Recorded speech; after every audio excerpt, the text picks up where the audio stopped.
world of Eastwood VR, I was immediately greeted by the most aggressive NPC I've ever come across. Bitch! Oh my god.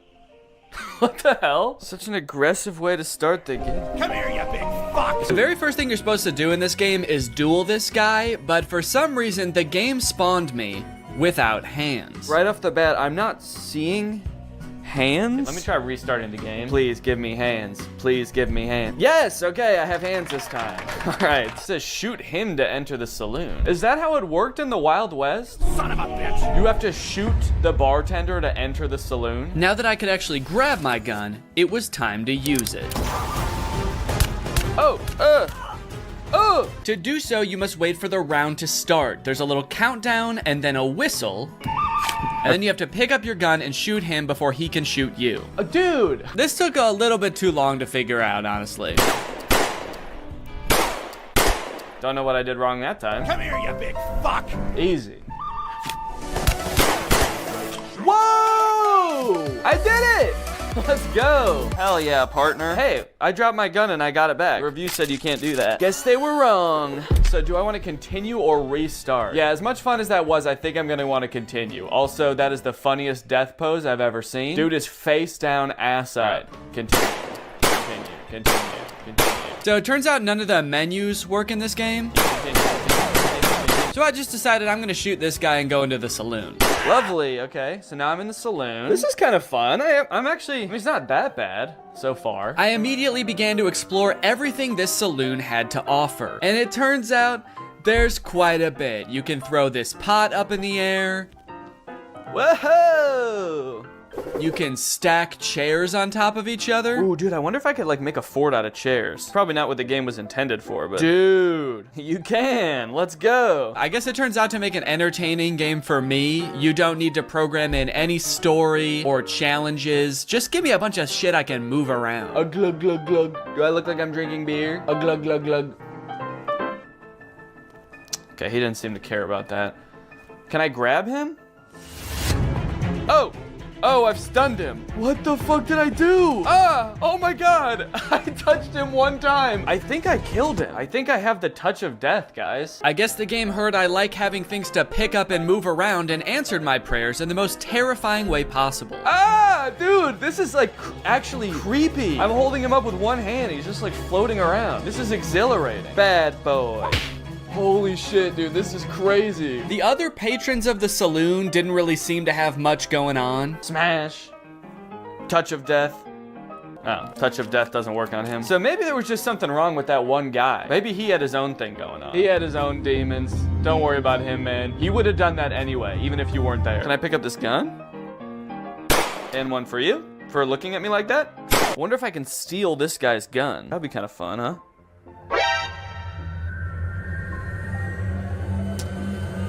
Okay, that's funny. On the wall of the saloon, there's a list of other bandits you can duel with. Oh, okay. And I guess that's how we start them. Son of a bitch! Oh my god. This guy was equally mean, but a little bit more whispery. Son of a bitch! And about 100,000 times harder to kill. Oh my, whoa! That was so fast. What? Dude, I can't even shoot one bullet in the time it takes for him to like shoot like 12 at me. On top of that, that zombie level that was advertised on Steam is nowhere to be found in this game. I'm kind of curious about the zombie one, but I'm actually not seeing that on here. I did, however, find the chicken game. Kill all chicks. Finally, after a stressful time in that saloon, it was time to blow off some steam. Nice done. Thank you. Your score is 1225. You are better than 0% other players. That kind of makes the nice done seem sarcastic. My favorite thing about this game is that the menus don't work. The only menu item that works in this game is this guy. And he's not even a menu item, he's just a guy. Oh, you're back? Dude, get out of here, man. Well, I thought I told you to get out of here. Hey, did you guys notice that you're all the same guy? I like that the music stopped when I said that. It's like, okay, the music has started back up again. I feel a little bit better, but that was creepy for a second there. It was like they all actually had a real human moment where they realized they were all the same guy in a video game. I still kind of think he knows. The way he's looking at me. It was right about now that I started to discover just how creepy and lonely this game starts to feel the longer you play it. It turns out the last toss I gave that NPC caused him to glitch halfway through the wall. Look at this guy. He used to just be like a jolly fellow drinking in a saloon, and now he's got this glazed over look in his eyes. His arm is like stuck through a wall at the atomic level, and I'm still gonna keep throwing him. As I chucked him further and further into the desert outside the saloon, I got a sense for how desolate this place was. Starving for any kind of human interaction at all, I decided to reach for the last duel on the board. And global show yourself. Try it out online. Are there even other people that play this game? Is there gonna be anyone to play against? But the fate I met in that lobby was far worse than anything I encountered in the saloon. No suitable rooms at the moment. Okay, I'm gonna host a game, see if anyone comes along. Okay, so now I guess I'm just waiting for somebody else to find this game, buy this game, and show up right in front of me so I can shoot them. Oh no. Oh no, I can't shoot the guy to go back in the saloon. How do I get out of here? How do I go back in the saloon? I can't move anymore. I'm stuck in this place until somebody else comes to duel me? Why does it say hello world in the sky? Come on, man. Let me go back in the saloon. Let me go back in the saloon. Next on the list, we have Bad Boy Simulator.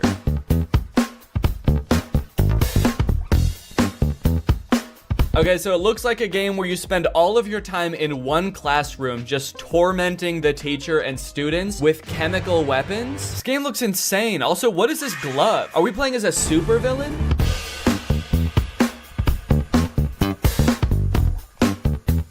I love that these two characters cough in sync. It's kind of like they're dancing to the music of the game, too. They're like, all right, let's go.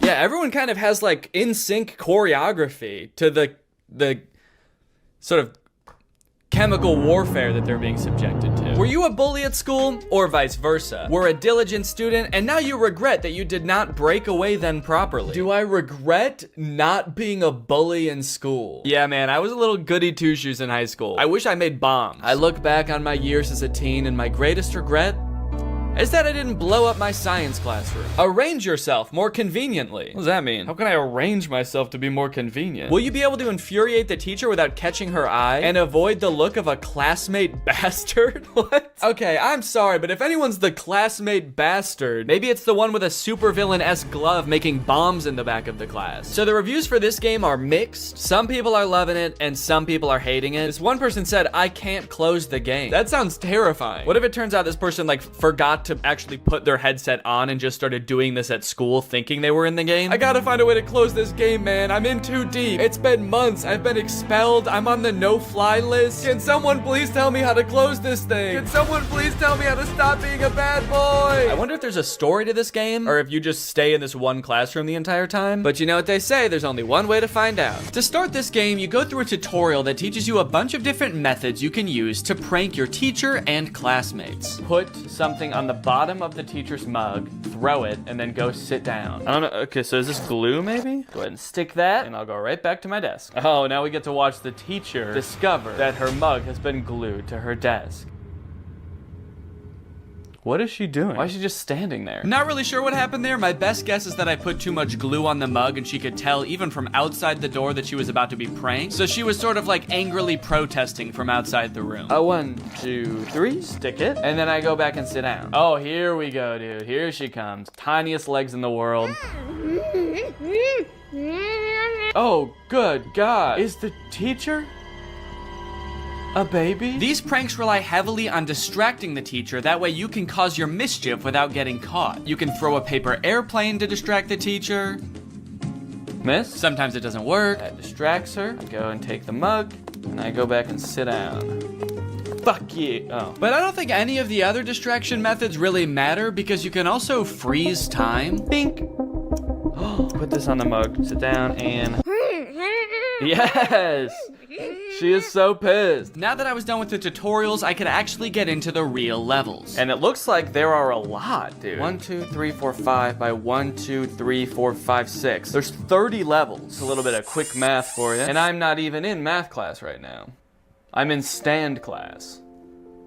What does that mean? Wow, look at what all these kids drew in stand class. Level 1, begin. What? Excuse me, are you all right? At first, I had absolutely no clue what I was supposed to be doing during this level. Oh. I was trying to throw the banana and I took a bite out of it. Whoa, how'd I do that? I like hollowed out the peel? Did I do that with my tongue? But don't worry, I soon found these super vague instructions that I decided to follow. Level 1, banana and that thing. I don't know what that thing is, but apparently putting a banana on it makes the teacher slip when she steps on it.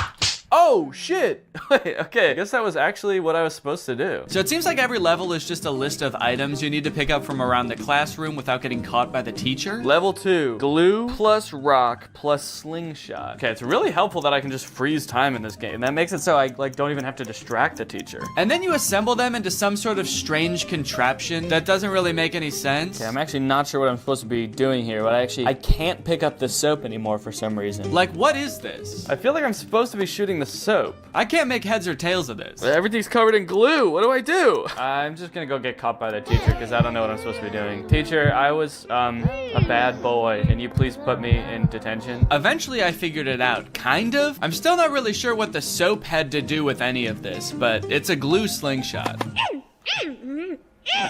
She can't figure out where it's coming from. I'm being so sneaky. This is so good. Dude, the teacher is furious. She's so mad she forgot how to hold a book. That's pretty much the whole game, honestly. It's very repetitive, and sometimes the things you have found just inexplicably disappear. Hey, where'd that stuff go? And there's only 2 different classes. There's math class and chemistry class. Technically a third if you count the door that just leads to a void. Oh. I have to say, man, this game did not make me feel like a bad boy. One really interesting thing about VR games is that I guess because it's so immersive, a lot of companies have created trainings for various jobs for their employees to experience in VR. The strange thing about it is that instead of being like on some private server somewhere, they're just for sale on Steam. So this one's called Truck Preparation for Driving VR Training. It is $200 and it promises to teach us how to proceed full preparation for driving of the truck with load. So they took the most fun part of being a truck driver, driving the truck, they took that out of the game. They said, no, in this game, you just prepare the truck for driving. So why does this game sound appealing to me? Why am I even the slightest bit interested in learning how to prep a truck for driving? I don't know, man. I guess I kind of just want to see if I'll learn something. Also, I kind of want to find out why this game is $200. So I'm gonna try it out. Ooh. This is beautiful. Oh, right from the start, it seemed I was gonna get my money's worth from this game, as it boasted nearly 3 hours of training time. Come to the table. To move, point the controller to the green circle and pull the trigger. Okay, let's go over here. Take your driver's license out of your breast pocket. I showed my ID to a very unimpressed desk worker. How come this guy doesn't look happy to see me at all? What's he doing over here? All right, what am I supposed to do? Take a tablet with the checklist from the table and the waybill. Take the tablet from the checklist, right, okay. Read the documents. Oh my god, it's gigantic. Why was it so small on the table? Are you seeing this, dude? It's crazy. One thing I'm starting to notice about VR is I do not like how dull and lifeless the characters are in these worlds. Look at the mechanic I meet in the garage. Look at this guy. The uncanny valley of it all just gives you this deep, unsettling feeling that you can't shake. Take the car key from the mechanic. Then go to the cabin. So I will say everything up until this point seemed like pretty self-explanatory. Like I didn't need a state-of-the-art simulator to figure out how to walk up to a man and for him to hand me keys. And the graphics of this game are not very good. For $200, this is the most expensive game I've played so far, and these graphics suck. Also, I swear every time I look at that guy, he's like not wearing his helmet for a split second. Many of the tasks around the truck are making sure things are working properly or in good condition. And I started to realize that none of it is. This truck is in horrible condition. I'm starting to think this whole place is all torn up. This looks like a little tear here. This looks rusted out as well. When do I get to prep a good truck? Eventually I realized I can kind of just speed run this whole checklist by assuming everything is in bad condition. Daytime running lights, no. Parking lights, no. Which was especially helpful because a lot of the things on this checklist were named incorrectly. You know what? This game is all wrong, man. I gotta say, this is actually pretty disappointing. Stop lamp? Safety belt?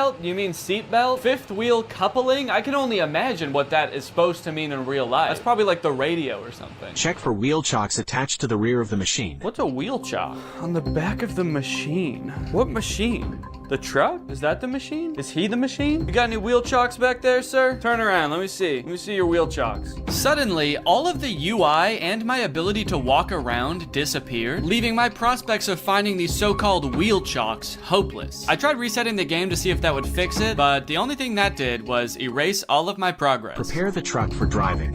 Come to the table. To move, point the controller to... Okay, this one actually looks like it might be a little bit more entertaining. This one is called Airline Flight Attendant Simulator. Being a flight attendant actually does sound kind of interesting, so I am kind of curious to see what that entails. And the graphics on this one look a little better too. Passenger evacuation. Wait, why did I think this game was gonna be mostly like bringing people soda and like walking around and just doing safety checks? Okay, no, this makes sense now that I think about it. This game is about what to do in case of an emergency if you're a flight attendant. So does the game start off with the plane immediately about to crash? Oh my god. Well, honestly, I kind of don't want to spoil this game too much for myself. I kind of just want to play it. Okay, this game consists of 4 levels and they get increasingly intense as you go. The first one is safety equipment check. It's not anything too crazy. You just walk around the plane looking in various compartments to make sure all of the required safety equipment is there. We need 20 child belts, but look, there's only 15 child belts. Guess some children aren't going to be joining us today. We're gonna have to strap them to the bottom of the plane. The next level is where things started to heat up. Literally. Oh, there's people on the plane now, dude. Hello, everyone. Welcome to my flight. Well, sir, welcome to my flight. I'm glad that everyone on this flight is an adult, not a single child on here. That's good because we are gonna be going down. You look familiar. Has anyone ever told you you look just like that guy? And has anyone furthermore told you that you look just like that guy? There's a series of steps you have to follow to a T in order to put out the fire correctly. And if you do any of them wrong or you don't do them quick enough, you fail. Ooh, whoa, cool. All right, I'm wearing the smoke. Oh. All right, that time I wasn't even goofing around. I was being dead serious that time. That's okay. We need to learn how to do this first, I guess, and then once I know how to do it, I'm gonna be able to speed through this lickety-split. And speed through it lickety-split I did. Once I had the instructions down, I was opening the door, I was extinguishing the fire, I was pouring water on it. What? Oh! Okay, yeah, I did fail that time. I forgot a few steps. The source of the fire hasn't been inspected, but I did eventually get it. How did I do? The source of the... What? Kind of. It's been inspected. Oh, it says mission passed anyway. Okay. Well, I'm pretty happy with that. I mean, who really needs to inspect the source of the fire at the end of the day? The passengers can do that. Okay, aircraft depressurization. This one I could not figure out, man. You're just standing around when suddenly the airplane depressurizes. You have to put on a mask. Ah! Okay. Okay, that's on. And then you have to go make sure that the pilots are okay. Hey guys, everybody stay calm. But they don't answer the phone in the cockpit. I know, not good. So the game instructs you to go in there and help them. If there's no response, get into the cockpit by entering the code 12345 red. Okay, 1, 2, 3, 4, 5. Red? Enter? What's red? 1, 2, 3, 4, 5. Enter. Mission failed. Time is over. The aircraft is not descending. What was I supposed to do? So I don't know if this is just a bug with the game or something, but that code does not work. It does not get you into the cockpit. I replayed this level over and over. I did it so many times it was like Groundhog Day to me. Watch, guys. The aircraft is gonna depressurize. We're all gonna be screwed. Check this out. Ready? 3, 2, 1. Yep. See, I knew it. Yeah, you guys are all scared and screaming, but I knew the whole time. Enter. Enter. Enter. Enter. Let me enter, please. Please let me enter. I have to save the pilot. They need my help in there. Why does it look like I'm like caressing the door handle also? Okay, this one sounds like it's gonna be the most intense one of them all. Emergency landing and evacuation. And it was intense, dude. The first few instructions are just things you're supposed to scream at the passengers as the plane goes down. Brace, brace, heads down, stay down. Brace, brace. Release your seatbelt. Stay in your seat. Life vest under your seat. Put it on. I kind of immediately forgot what the chants were the second the level started. Brace, brace. Keep your head down, stay down. I guess I was just so nervous because the plane was about to crash, but I think they got the gist. Oh, okay, that's impact.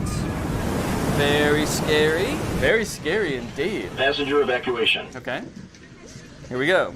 Next step. Release your seatbelt, stay in your seat. Life vest under your seat. Put it on! Oh, they are, okay. They all already have it on. Okay, so next. Now it was time to get everybody safely off the plane and into the ocean. Whoa, dude, this is crazy. Hey, guys, that's not, no, don't do that. I don't think you're supposed to do that, are you? Isn't everyone supposed to get on this thing? Where are you going? We're in the ocean. Oh, shit. Oh, no. Okay, it's attached. I was like, I was just gonna float away and then, oh, hello. Got these 2 clones lined up, ready to go. Okay, right here. Oh, okay, there they all go. Wow, seems like they all really know how to do this. Has this happened to you guys before? Check the entire cabin for any passengers left inside. There better not be anybody still on this. Oh my God, dude. Get up. Get up. Inflate the life vest. Get up. Go. What am I supposed to say? Excuse me. I gotta admit, it was pretty fulfilling to help all of these scared passengers off of the plane in a calm manner, and oh fuck, I have to get in the cockpit again. I hope the pilots are alive. Literally everybody else lived, so it would be kind of a bummer if they didn't make it. 1, 2, 3, 4, 5, enter. Oh, it worked this time. All right.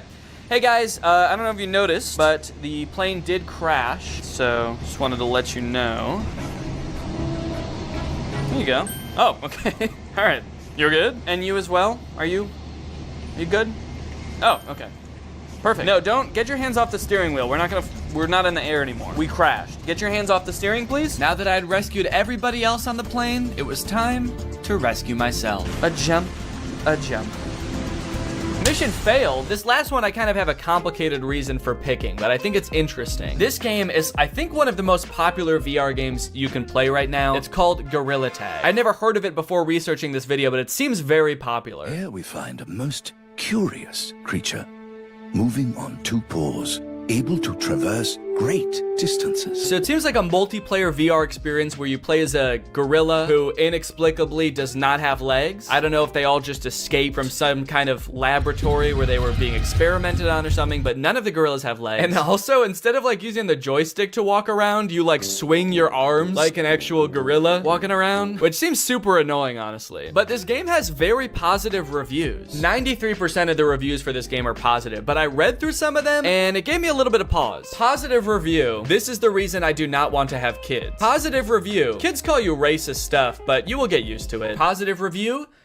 Dislocated my finger in real life. I think what I'm getting at here is that the game itself is well designed and fun to play, but because it's a multiplayer game, the other people on the app, being mostly children, make the game a terrible experience. At least I think that's the case, but I want to check it out for myself. Is this actually a good game, or do the clientele ruin it? You start out in a cave learning to walk as a gorilla for the first time. This walking mechanic is very annoying and would only continue to get more annoying as the game went on. Also, I'm not sure why the game is third person in this recording. When I was playing, I was in first person as the gorilla. So this is what a gorilla's hands look like. But as you emerge from the cave, you are greeted by hundreds of children. Oh. Never give up. Whoa, suddenly I can hear people. Hey, hi, I'm new here. I don't know how this game works. Can anybody help me? Yeah, I will. Jump down. These children were immediately so eager to teach me how to play. They also turned me into lava. I'm still not sure what that means. Wait, what did you do to me? They swarmed me like a pack of feral wolves and immediately started asking me questions and showing me how to do things. This is kind of overwhelming. Do you already know how to run? Do you already know how to run? So you gotta run like diagonal to the ground like this. They wanted to show me how to run, how to throw balloons. They wanted to feed me hot dogs. Thank you.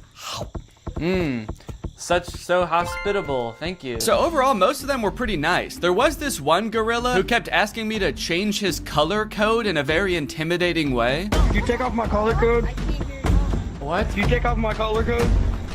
I don't know. I don't know what that means. This guy was weird. He also made me do a bunch of tests to make sure I was really new and I wasn't just faking it. Press this right here. Ooh, hats. Press right here. Put on.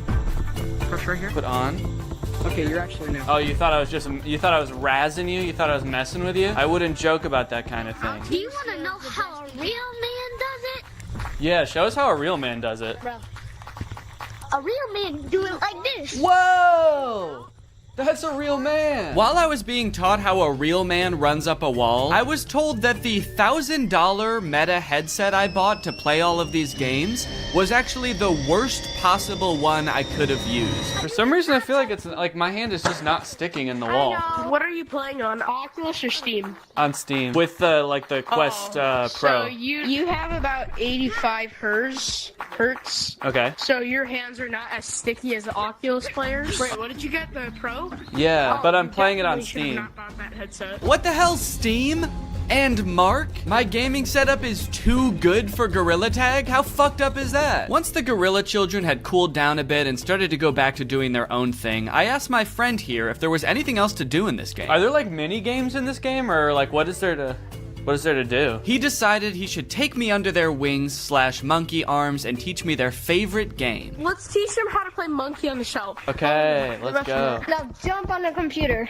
Okay. Now join code Joe Mama. Monkey on a Shelf is a don't touch the lava type game where you try to make it from one end of the room to the other without touching the floor. I kind of thought there would be mini games like programmed into this game, but there is no structure at all. They just like pick one monkey to watch and make sure people don't touch the floor. While we played, we got to talking about some of the negative things people had to say about this game. Are there a lot of racists in this game? The review said that like it was just a bunch of racist little kids. Yes. Yeah, there are. It is. There are.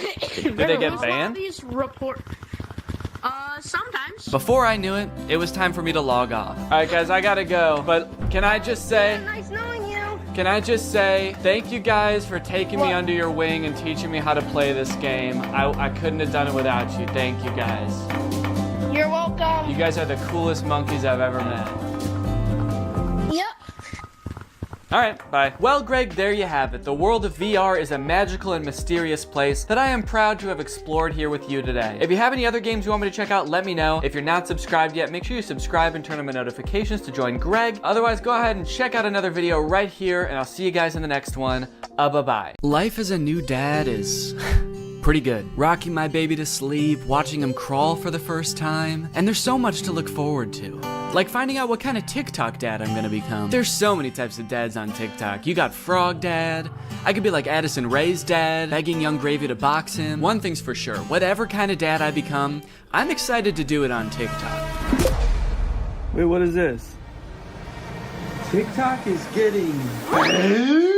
Guys, TikTok might get deleted in the US forever in a few months, so I either need to move countries or fulfill my dream of becoming a TikTok dad now. Luckily, over the years, I've gathered a pretty choice list of dad talks, and today I'm going to watch them, and then I'm going to become them by recreating them. So let's take another look at that Addison Rae's dad TikTok. Can I get a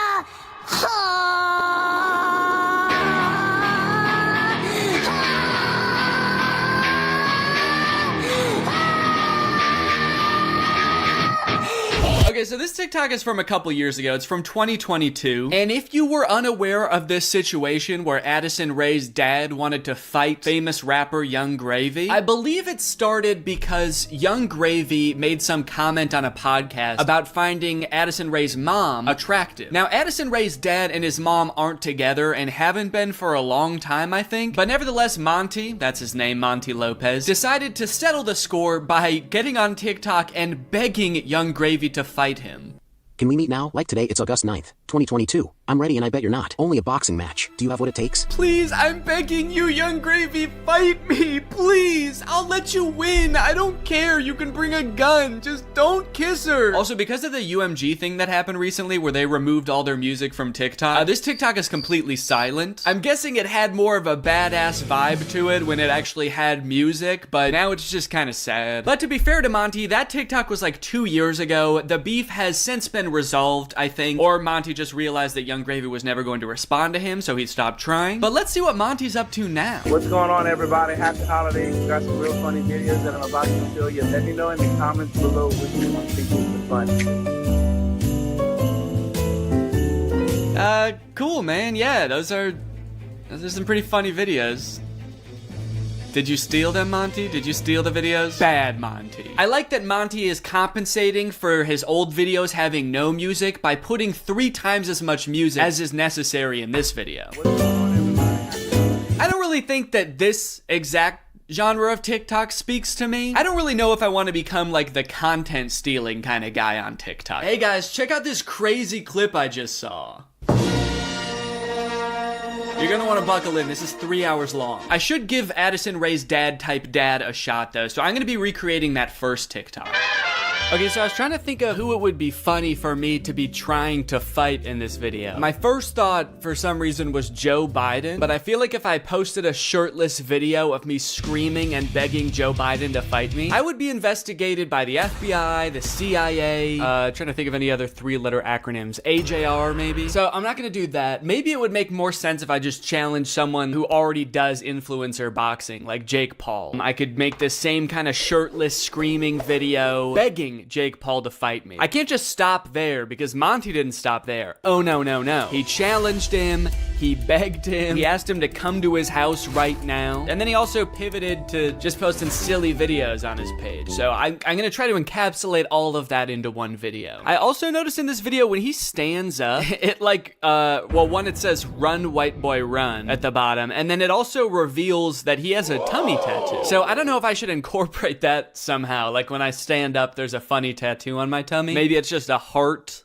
that says Jake in the middle. Because I want you to get the vibe from this that I just want to hang out with Jake so bad. I don't care if he's beating the shit out of me or if he's just coming over to help me water my garden. It's actually kind of hard to write this upside down, but hopefully I'm doing this correctly. Can you even see it in the camera? Can you see the Jake? There's an effect on it. Should I use that effect? Gym light? That's kind of menacing. What other effect could I use? No, okay. Let's just do no filter. No filter or nothing. Can I get I didn't like filming that at all. Actually, I hate that. I'm gonna put my shirt back on. Yeah, sorry, I hated that. I'm gonna keep my shirt on, actually. I thought I was gonna do it with my shirt off, man, but I can't do it. I just can't see myself convulsing shirtless like that. I don't even think I want it on the internet, to be honest. I don't want it. Nobody should see that. So it's gone now. I'm just gonna have to live with Jake tattooed on my tummy, and that's just gonna be a secret between me and you guys. Nobody's gonna know that happened. Okay, let's try again. Shirt mode activated. It's hard to press the start button the way I have my phone propped up. The keyboard's kind of in the way here. There we go. Okay, shit. God damn it. Can I get That might have been pretty good. I am picking up my phone at the beginning, but I think I went menace mode for sure. Actually, the beginning where I prop my phone up adds some kind of authenticity to it in a way. I don't know if it's like a millennial pause or kind of makes it seem like this video was totally off the cuff. Like I wasn't even planning on recording this. I'm just setting my phone up because I'm getting so pissed off. Well, I guess I'll just finish her up then. Oh, there's still sound. Can I make the sound stop now? Please? Okay, I guess I can't. So is it just gonna be that then? That's not good. That's not funny. That's just weird. That's just me straight up asking Jake to fight. Okay. Maybe I can record it in my camera roll and then add it in the editor. Hey Jake, I just wanted to say, I didn't mean what I said back there. I don't think you're a baby. I think you're awesome. And we don't have to fight. We could just hang out sometime if you want to. Anyway, here's a funny video I found. Okay, now I have to actually find a funny video and add it in here somehow. Funny video I found. Hell yeah. Can I get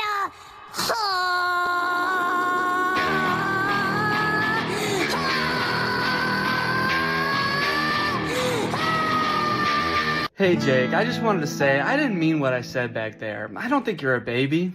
I think you're awesome. And we don't have to fight. We could just hang out sometime if you want to. Anyway, here's a funny video I found. Yeah, I think it's perfect. And I think it's ready to post, and I'm not worried at all about what people will think when I post this. So I think after I create all the TikToks, we can take a look at some of the responses to them. Okay, next TikTok. My daughter being in a toxic relationship. Hashtag POV, a pack sticks up for each other.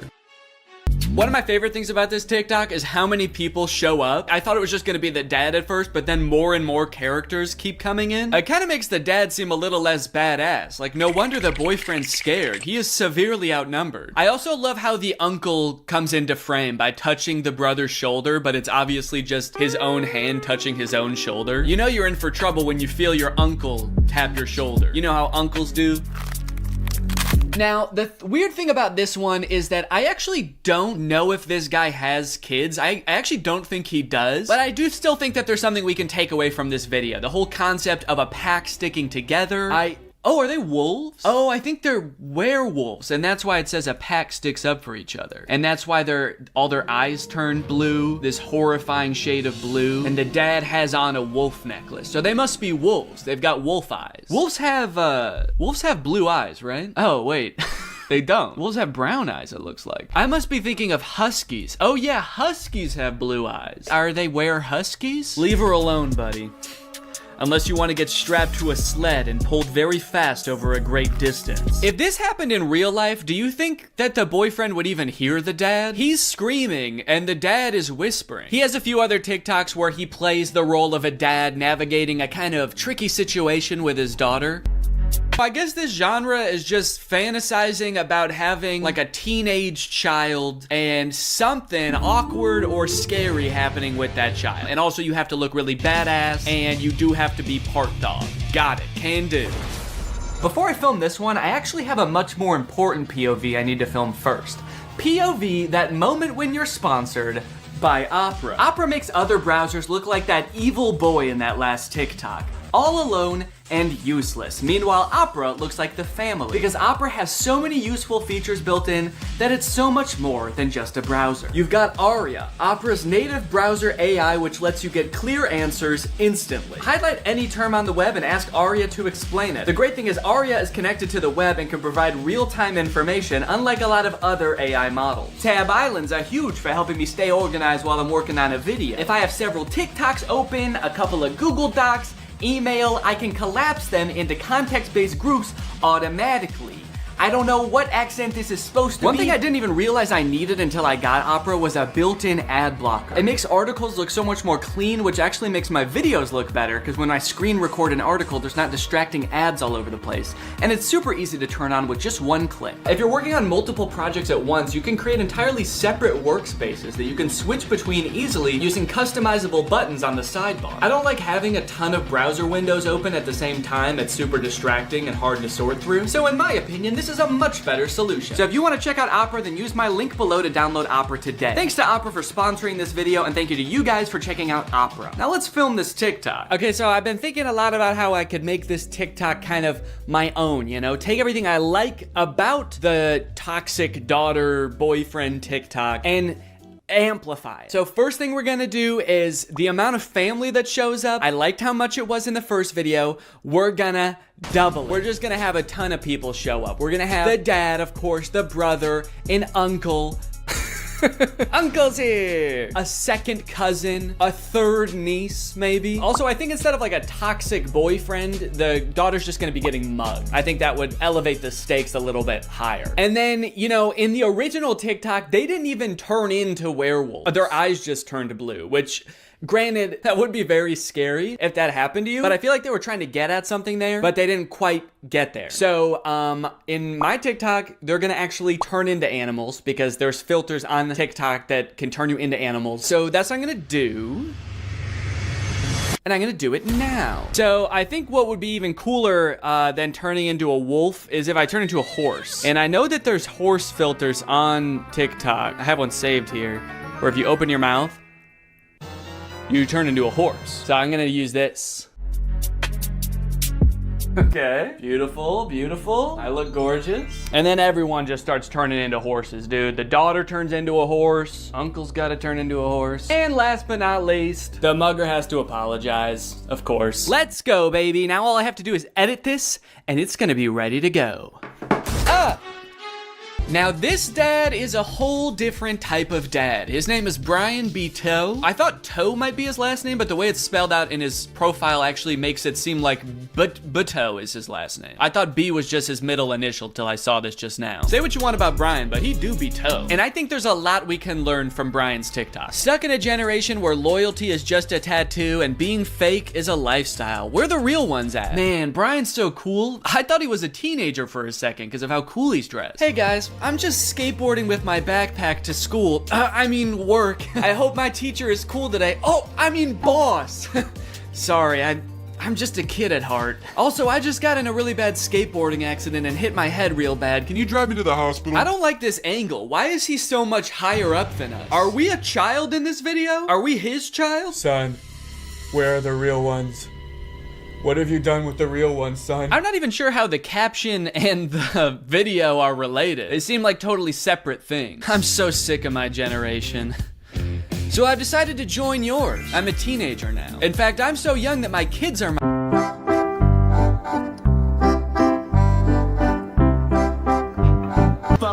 All right. Now, obviously, I don't like this video. I don't like it one bit. But I'm mature enough to realize that I'm not the target demographic for this video. This video is for MILFs. And I'm not a MILF. I'm at most a dill. I'm just a dad you would like. And the MILFs in the comments are loving it. Yes, you still got it. Where you been all my life? Damn, my kind of guy. More power to him, I guess. The one thing that I can't get over is the setting in which he's making this video. Are you in public? It looks like he's just in the lobby of a hotel making the absolute thirstiest video I've ever seen. You need to get to your room ASAP, dude. You are too horny to be in public. I like this guy in the background. The second he realizes he's in this video, he steps out of frame because he's like, oop, I can't be in this. Oop, get me out of here. This guy's too horny. The caption is still got it, which is a little confusing to me because usually you would say that about something you used to do when you were young. Brian, did you used to do this when you were young? They didn't have iPhones back then. Who were you doing this to, man? The reason so many people are single and not in relationships today is because we're looking for that 90s love in a 2023's hookup culture. Tell me I'm wrong. Yeah, man, that's fine. Where are you? What's going on in the background here? I'm looking for that 90s love. The kind of girl that doesn't just want to hook up, but wants to go on a date to the giant dirt pile in town. I love that dirt pile. I wish I could date the dirt pile, but she's taken. Hey, get out of here! She's mine! Okay, this is good research. I feel like I'm starting to get what this guy is all about. It's a lot of like pouring your heart out on the internet. Some of it could possibly be on the verge of oversharing, but he's expressing his feelings. He's looking badass while he's doing it. It's like this emotional vulnerability mixed with this cool, mysterious bravado of being alone at the giant dirt pile. Oh, oh, oh, yeah. Da, da, da. I got a new Okay, no, that's cool, man. Look, I obviously think that, you know, that's kind of a scary joke to make, but again, this video isn't for me. Oh, uh-oh. Oh God, Brian, the MILFs aren't liking it either. This guy is not funny. My first reaction, ew. Brian, you're scaring the MILFs, man. So I'm unaware of any gigantic piles of dirt near where I live. If there are any, I guess I'm just not cool enough to know where they are. So I'm here at the woods. Figured that would be an equally strange location to film this TikTok. So we've got strange location, the woods. We're going to have sort of a nostalgic / oversharing caption, which I'm still not sure what that's gonna be yet, but I can just figure that out while I'm editing it. I don't have to do that now. It doesn't have to have anything to do with the video, which is good. And then I also have to appeal to the youth. I have to try to make myself seem like a kid, which usually I'm not very good at, but I went to Walmart and I went to the kids section and I found some stuff that I think is gonna do the trick. Brian had a skateboard in his video, and so I bought a scooter. They didn't have any skateboards. I don't know if this is maybe a little bit too young for the demographic I'm trying to reach, but the box said ages 2 to 5. So I'm just gonna sort of pretend to be shredding it up out here at the beginning of the TikTok. By the way, I am like 75% sure that there's poison ivy under my feet right now that I'm very much trying to avoid. And I think I have, but my legs just feel itchy even just being near it. This was actually a horrible idea. Anyway, the hat. It says Fortnite on it. Can you see that? It says Fortnite on it. I found it at Walmart in the little boys section and I thought, oh my gosh, this is perfect. This is gonna appeal to all the kids. So I've got my scooter, I've got my Fortnite, and I'm ready to have some fun. Let's film a TikTok. Okay, I think I'll just pretend to be ripping it up over here and then I walk towards the camera, all cool. I for sure stepped in the poison ivy that time. Very cool. Why does this hat make me look like a pilgrim? It's like such a flat brim hat that it's gone past looking cool and gone towards looking like a full-on pilgrim hat. I am a Fortnite pilgrim.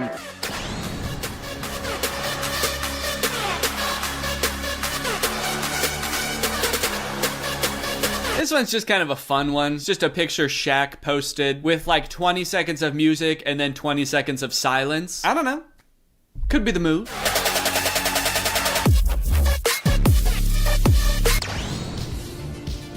All right, this TikTok is by a dad by the name of My Life, not yours. So in case you were confused, this isn't you.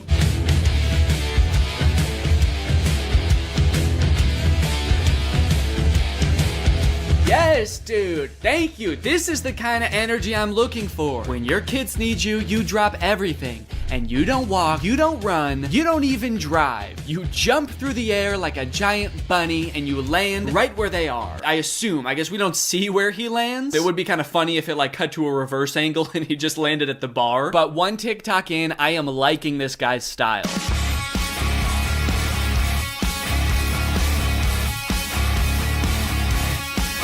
So I guess the way I describe this dad is like action hero dad, mystical sorcerer dad. Either way, he's killing it, and I really like his vibe. He's always getting himself into insane situations like this one. Happy Easter, everyone.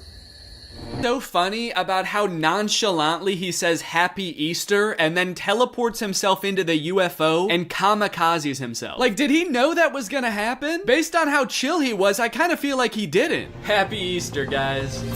Oh, what the fuck is happening? What the fuck? Ah! You know, I started watching this guy because he mentioned his kids, and I was like, oh, cool, dad content. But in hindsight, he actually doesn't mention his kids very often. So I guess they don't need help that often, because that's the only reason he mentioned them in the first video. He's actually kind of got a lot of other shit going on. He's always defending the Earth from some kind of cosmic threat, it seems. And after all these TikToks where he's harnessing magical powers and defending the Earth, you'd think that his kids would have some pretty nice stuff to say about him, right? You'd think they'd be pretty grateful, huh? Wrong. As dads, you know, we give and we give, but are we ever truly appreciated? No. My 7-month-old baby did the same thing to me. I was floating around in the spirit realm forever. It took me days to get back into my body. To take a step back for a second here, can we all appreciate how epic his editing is? I mean, this is pretty good. Also, the first time I saw this, I was like, holy shit, how high did this dude jump for this video? This man may be old, but he's still got it. But after watching it a couple times, I think that he's reversed the video and he's jumping off of something high onto the ground. Either that or this whole thing's real. I can't discount that possibility. I like this guy's videos a lot because I feel like we actually are cut from the same cloth in a way. I have always been obsessed with visual effects. I had a YouTube channel for this kind of stuff when I was a teenager. I would do this type of stuff, practice visual effects. I would do tutorials for effects. Hey everybody, this is Danny Gonzalez, and today I'm going to be doing an After Effects tutorial. I would watch every behind the scenes of like blockbuster movies that I could get my hands on. So I admire this dad's passion. It kind of takes me back in my own life to a simpler time. So I guess what I'm trying to say is, I'm pretty excited for this one. My favorite of his TikToks was the UFO one, so that's the one that I want to replicate. I'm gonna have like a UFO or a giant spaceship in the background right here. I'm gonna walk up and I'm gonna teleport onto the spaceship and blow it up or something. One thing I really want to replicate is how casually he did it. Like he didn't even know that it was about to happen. I think I just want to kind of like casually stroll up to the camera, kind of maybe wink at the camera. Or no, winking would imply that I know something is gonna happen. Maybe I'm just having a stroll, having a great day, and then I teleport up to the UFO. Would it be funny if I teleport without my clothes? That would really make it seem like I did not know this was gonna happen. Or maybe I did, but at the very least I thought I'd be able to bring my clothes with me. Like you see me teleport and my hoodie is still here and it just drops to the ground. And then how should it start? Should it have something to do with like when my kids need me or something like that? The caption could say something badass like when our way of life is threatened, I'm the man for the job. And then I teleport buck naked up to the UFO and am immediately shamed by the aliens for my tiny butt. All right, let's try this.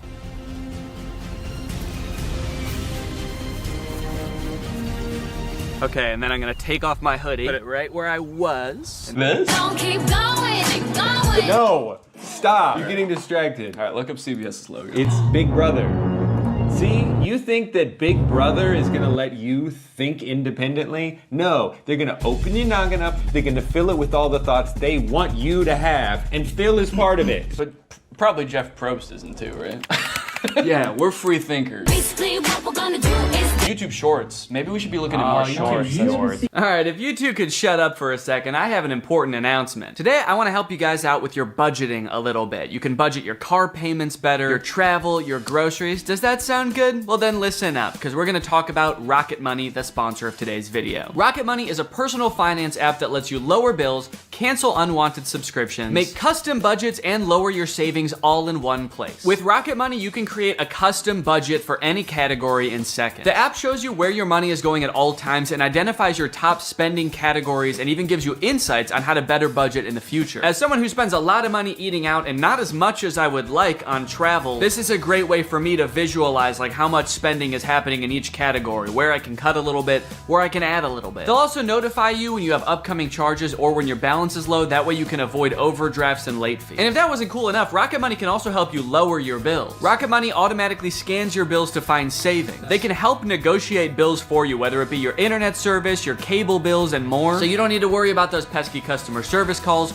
Rocket Money's gonna get in there for you and negotiate the best possible rate for you. This is great for me personally because I am notoriously bad at looking for deals. I don't like to haggle. I don't like to negotiate. So the fact that this is built into the app makes it so much easier for me to know that I'm getting a good deal. So to save more and spend less, join the over 5 million members using Rocket Money today. Go to rocketmoney.com/Danny or use the link in the description to get started for free. Flat earthers, or some of them, believe that beyond the ice wall is this other world. I feel like that outer world thing, I've heard of this, but I've only heard of it recently. I wonder if that's like a new lore that just dropped, because I thought that the ice shelf was supposed to be the end, and then they were like, no, not only that, we know about Acton. And then there's another wall around here, and then Osiris is out on the outside. Do you think the Flat Earth conventions are just people trying to one-up each other with the amount of knowledge they know about the outer ring? Oh, you think this is the last ice wall? There's one more. Nope, there's actually 2 more. There's actually 3 more, and at that one, it loops back around and you're here again. That's more interesting than the Earth being flat, is that if you just keep going, well, that actually is just with the Earth, is if you keep going along the Earth, you end up back where you started. So we kind of all believe the same thing. They just have more ice walls in their theory. Talking about how there was this one man that went to Antarctica on his expedition back in the day, and I can't remember his name. Okay. Flat Earth. Can't remember his name. Can't remember name. Sneaker Night Extended Cut. I can't remember his name. It was probably Vanessa Hudgens. Vanessa Hudgens, Sneaker Night. Proof of Sneaker Night. Internet famous Flat Earther has gone all the way to Antarctica to put his theory to the test. And he proved himself wrong. They always prove themselves wrong. I want someone to prove himself right. Just once, please. Just once. I mean, that's the thing though, is like, the internet is so, it creates little bubbles for you. Mm-hmm. So if we did have an algorithm that was pro Flat Earth, it would be littered with Flat Earth videos, and we would be like, this all confirms what I already believe. Where's that guy's mouth? Yeah, if the Earth is round, where's that guy's mouth? Well, gravity's still technically a theory. We know that there's an up and a down. As far as Coriolis, I was in the military and I've shot weapons, and she's just threatening him. Yeah. So basically, you're gonna believe what I believe because I have a lot of experience with guns and missiles. As far as Coriolis, I'm gonna fucking kill you. What kind of weapons, if you don't mind me asking? Like ICBMs? Well, I'm wearing a vest with a bomb on it right now. Okay. What will it take for you to detonate that? If you say one thing that makes me question my beliefs, I'm gonna kill all of us. Okay. And so how do you feel about sunsets? They think that there's like these enormous structures. It ignores something that everyone knows. There's this enormous water table that's underneath the pyramids. What's a water table? It just means that there's like water, like a well of water. I think because of the Nile. Like, you know how when you're at the beach, if you're not at the water, but you dig a hole, there's water under there because you're close to the water. So the pyramids, if you dig below it, eventually you get to water. Right, so there couldn't possibly be like a big guy down there. Oh, right, because he would have drowned? Okay, next conspiracy, aliens. What should we Google aliens wise? Aliens wise? Are aliens wise? Aliens wise? Yeah. Are octopuses alien A creatures? group of scientists that were speculating that octopi had come from somewhere else, and frozen eggs had actually come from somewhere else. And the reason behind this theory is that octopuses are freaking weird. It's like that. How could something like that exist on Earth? Because they look so fucking weird. They must have come from some octopus-shaped planet. And also, if the Earth is flat, how could there be? So hold on. Can you? I need silence. Were you gonna say, can you call me back? Can you call? I'll call you back later. I've heard theories like this before about like some life coming from other planets. There's a theory that like all life comes from another planet. Like an asteroid had life on it and came from some other planet after like it got hit by a meteor, and then that came here, and that's how life started on Earth. And to me, that just feels so lazy. They're like, how did life start on this planet? It came from a different one, and that's all we need to figure out. Right, but then because then it's like, well, how did it start on that planet? An asteroid. Oh, from a different planet? Yeah, that makes sense. Okay, well then follow-up question, how did it start on that original planet? Like, where did it come from? God drew. God drew what? God drew an asteroid that came from another planet. The octopus is still extremely similar biologically to us. You look at an octopus cell under a microscope and you wouldn't be able to tell the difference. Right. Yeah, but you know, when you can tell the difference, when you fucking look at an octopus and you look at a human. We're not so different, you and I. If I look at you like this, I can't see shit. You might as well be an octopus up against my face. Veteran describes strange alien encounter in Vietnam. I like that strange is in all caps. What if it just said, veteran describes pretty normal alien encounter in Vietnam? They should have done veteran in all caps out of respect. And we should probably stand for this out of respect. Yeah, I think so. Whoa! Dude, it's not flat at all in here. There in the shrubbery, coming out of it, are little gray entities, about 4 foot tall. That's how I'm trying to be. Oh, you're just saluting? Till the day I die, I'll remember what the little entity said to me. And the way he said it, it was like, Clifford. He was like, I'll never forget what this little guy said to me and the way he said it. Yeah, he said, and then he blew up. He exploded. I think he was asking for help. I'll never forget that. And the way he said it, it was like, Clifford, you are not supposed to be here. I mean, he's right, we weren't. You normally don't carry your weapon on full automatic. I put it on full automatic and I started to fire and I yelled out, VC, VC.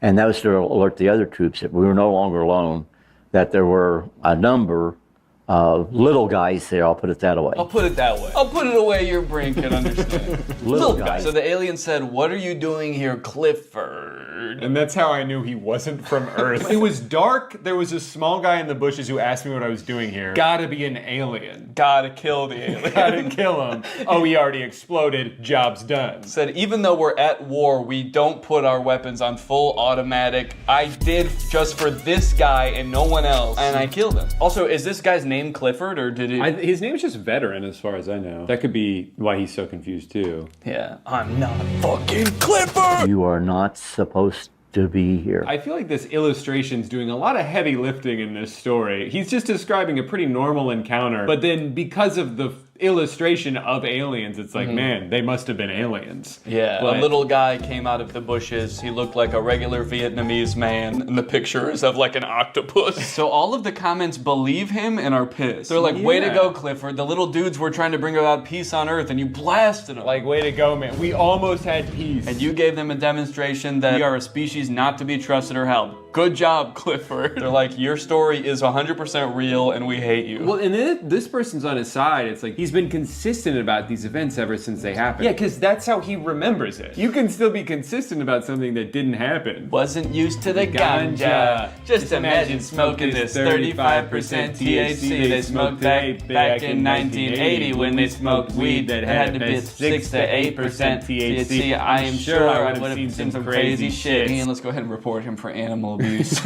More like plant abuse, because he's smoking the shit out of that ganja. Ganja! Expert explains who are the gray aliens. Okay, well that'll be helpful because the last one was about the gray alien. How exactly do you become an expert in that? Do you think it's Clifford again? Yeah, well he definitely seemed to have a lot of expertise because he saw them with his own 2 eyes. And he shot them with his own one gun. Oh my God. Gray aliens are perhaps the most commonly encountered extraterrestrial species that we know, named for the coloration of their skin. Oh, they're gray aliens because they're gray aliens. That they've been hybridized multiple times, and we're seeing a lot of different types of features. So there's a basic... I can't get into them now, but we're seeing many types of features. As this is only a YouTube short, I simply don't have time to go into great detail. Wait, my son got kidnapped by them. When he was 9 years old, he was missing for a day. He told us that they have created us humans and need to create more humans in other planets and need his blood. I believe my son. Let's click on this guy's profile. Bullying his son. My son played with them when they abducted him, and he confirmed that they acted like little children. And they said, Clifford, what are you doing here, Clifford? Aliens think everyone's name is Clifford. Oh, what up, Clifford?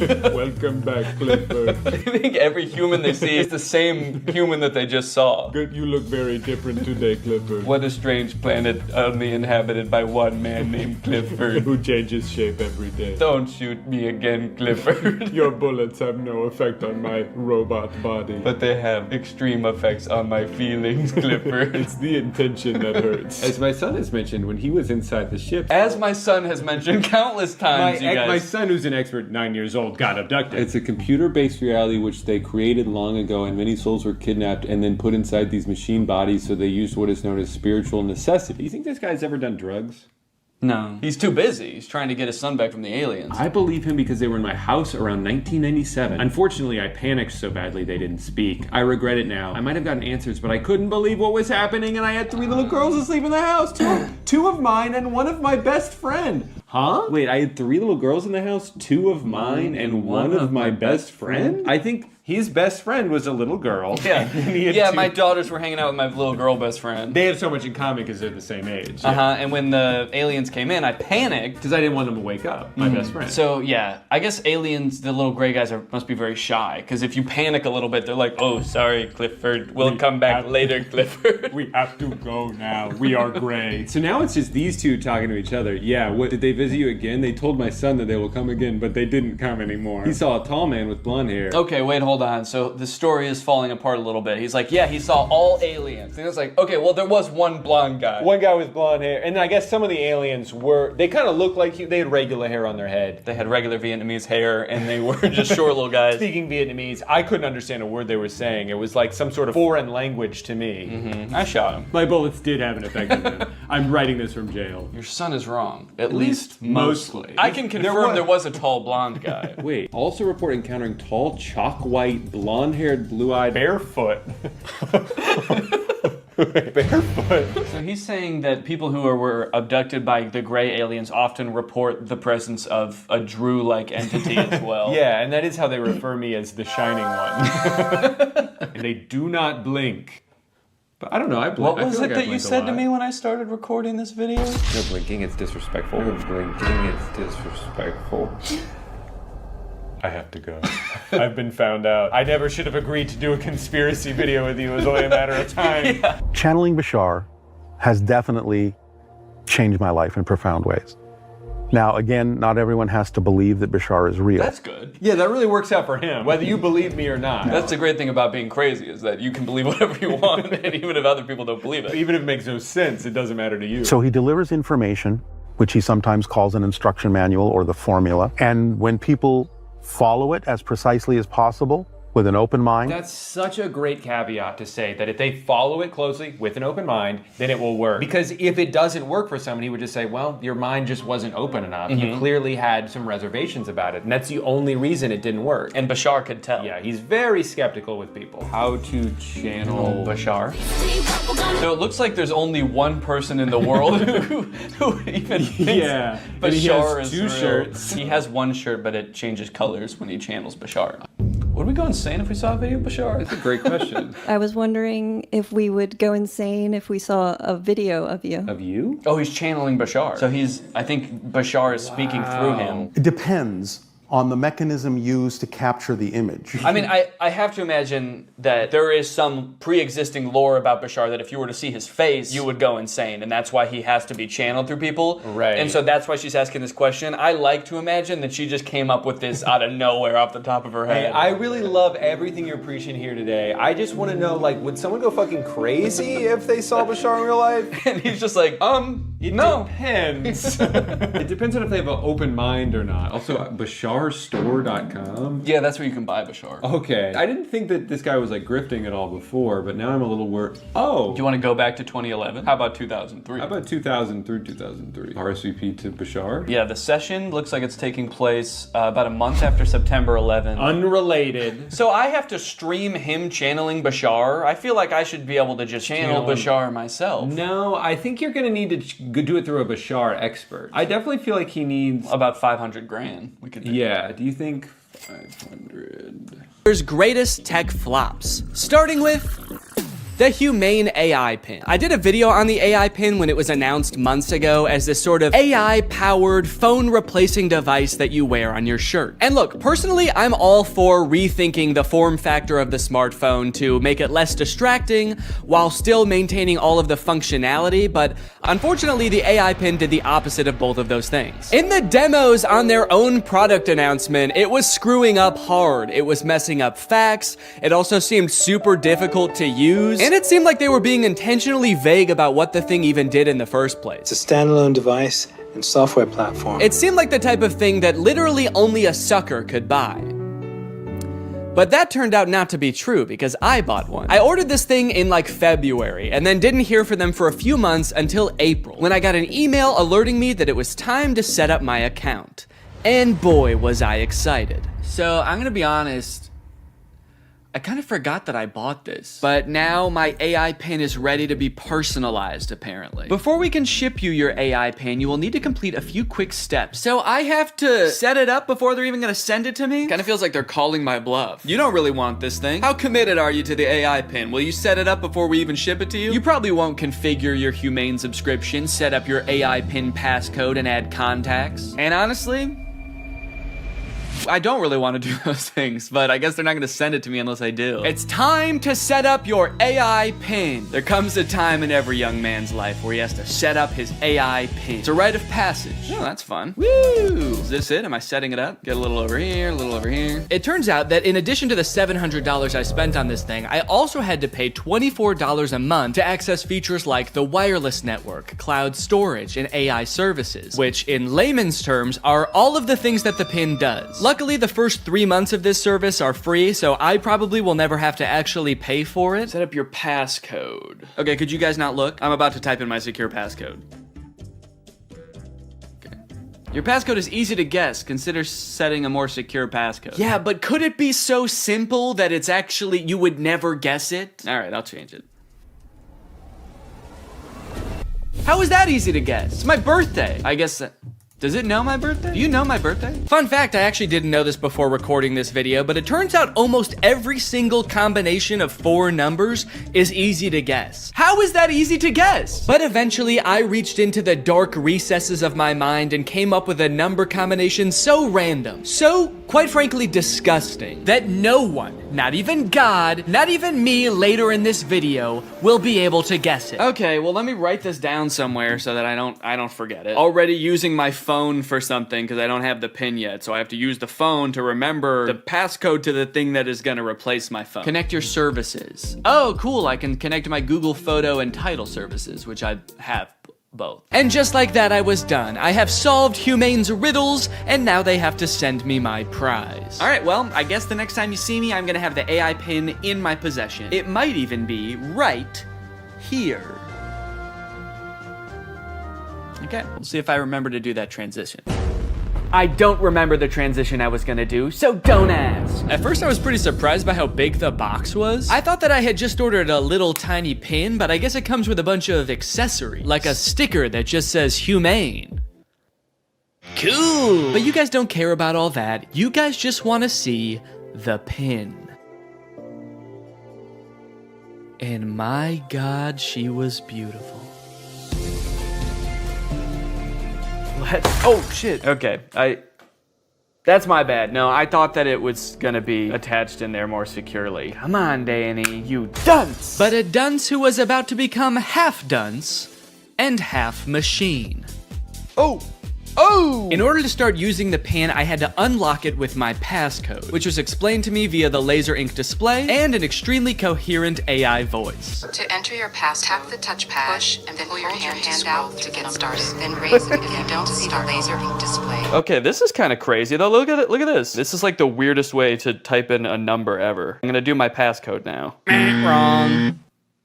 I forgot what my passcode was. Incorrect passcode? What would I have made my passcode? I forgot that I made a passcode. I forgot that I wrote the passcode down in my phone. I tried to click forgot passcode and it told me to go to this website to change it. But somehow, in order to do that, you need to know your existing passcode. Luckily, I recorded me making the passcode so I could go back and watch the screen recording of me doing it. If I was not a YouTuber recording a video about this product, I think I would be locked out forever. Come on, come on, come on, please. Yes, yes, welcome Danny. All right. After months of waiting, I was in. Now it's time to see what this device is capable of.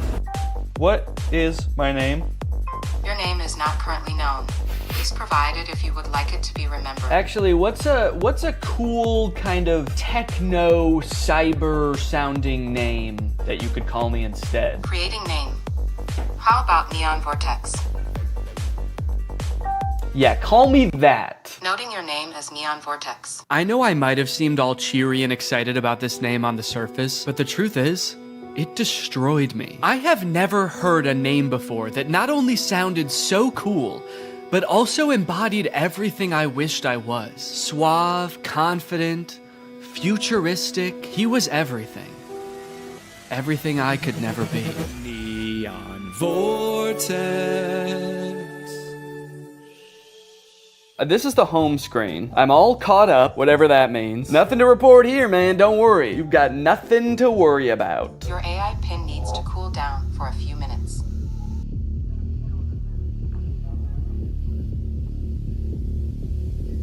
What? Yeah, so apparently it does that. Like a lot. If you use the display for more than 10 minutes, or the pin is in close proximity to a heat source, such as, I don't know, the human body, then it'll shut itself down so it can cool down for a few minutes. But hey, man, that's fine with me, you know, that just gives me more time to think. To think about him. The next day, I decided to put the pin's basic phone functionality to the test. Things like calling, texting, navigation. Since this thing is essentially supposed to replace your phone, it should be pretty convenient to do all this stuff on the pin. It should be. The weird thing is it seems like you can't make any changes to the pin on the pin itself for some reason. So if you want to change any settings or add contacts, which I needed to do to test this as a phone, you have to use Humane's web portal on an inferior device like a computer or a phone. Gross! Not a great start for the pin, but now that I have done that, I should hopefully never ever have to use one of those ancient relics again. It's just one flashing green speck over here. I guess the laser ink display is already kind of messed up. Probably not a good sign for this technology, but you know what? This is a new thing, this whole laser ink display, so I will, whoa. Cowboy Carter, time to strike a match. What am I playing? Beyonce? And Dolly Parton. Don't know how I started playing that. Guess that's just a feature. If you make just the right gesture, it'll start playing the newest Beyonce song that exists. All right, let's start off by trying a phone call on this thing. I'm gonna try to call my wife Laura to tell her that I miss her. Call my wife. I'm sorry, I couldn't find a contact for my wife. Okay, fair enough. It doesn't know who my wife is, so I'll just tell it. If I tell you who my wife is, will you remember? Your AI pin can remember who your wife is if you provide the information. Excellent. So I told it, my wife's name is Laura. Please remember this. It's very important to me. Updating memory, noting that your wife is Laura. I wish people said that every time you told them something important. Updating memory. Yo, what's up, dude? My name's Paul. Updating memory. Analyzing Paul. Great, so now we're both on the same page. My wife is Laura, and I want to call my wife. So now it will call Laura, right? Call my wife. Multiple matching contacts. Which one do you mean? Laura Fuexlow or Claire? What? Claire? The girl I went to college with. Unfortunately, I did have to go back onto my computer to figure this out. And amongst all the data stored within my portal, like my name being Neon Vortex and the tunes I've been rocking out to lately, was the answer. My wife's name, according to the pin, was Lore. It thinks my wife's name is Lore. No, that's simply not correct. So I went ahead and fixed it in the portal, you know, that's what the portal's there for. So I fixed it, I changed it, and now it's gonna work. Call my wife. There are multiple matching contacts. Which one do you mean? Oh my god. Call Laura Fuchel. I'm sorry, I couldn't find a contact for Laura Fuexlow. How? Okay, so at this point, I don't know what was wrong. It was just like straight up forgetting which contacts it had. It said it couldn't call Laura because it didn't have her contact. Then it said it couldn't call Eddie because it didn't have his contact. Call Eddie Burback. I'm sorry, I couldn't find a contact for Eddie Burback. Why not? And you might think, Danny, maybe there was an error transferring the contacts. Maybe it really doesn't have these contacts. But I know it had Eddie's contact, and do you know how I know? Because it could text Eddie. Can you text Eddie Burback? What do you want the message to say? Okay, all right. Still not sure if this is gonna work, but finally, thank God, it's letting me do something. Hey, Eddie, it's your... Is it... Cowboy Carter, time to strike a match. No, I'm not trying to play Cowboy Carter. Oh God, now it's playing Metro Boomin. Stop. Anyway, eventually I sent the text to Eddie. It worked. I didn't have any way to know it worked because there's no screen on this device. You can't see what the message you sent said or anything. So I guess you just gotta hope and pray it goes through and accurately transcribes what you said to it, which frankly I am not confident in after the whole lore debacle. Okay. Eddie just texted my actual phone and said, I know you made a video on the pin and I'm positive this is you, but it still feels like a scam, LMAO. I'm too scared to text back to a random number claiming to be my friend. Regardless of scaring my friend, the text went through. This was a huge confident boost. Time to try calling my wife again. Call Laura.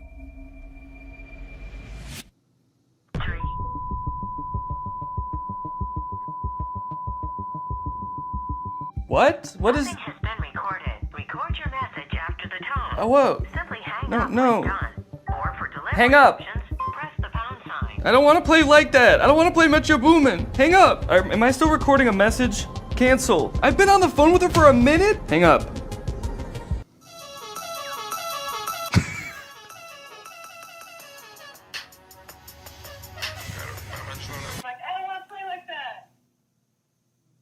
It was some man being like, I don't want to play like that? I don't want to play like that. I don't want to play with your boom. Hang up.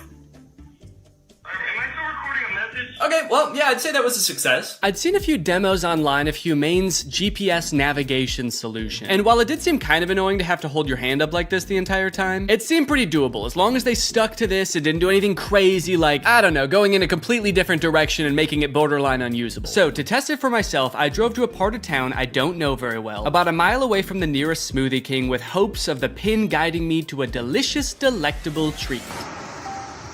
Navigate to Smoothie King? Head north on South Columbia Street towards East Gardner Road.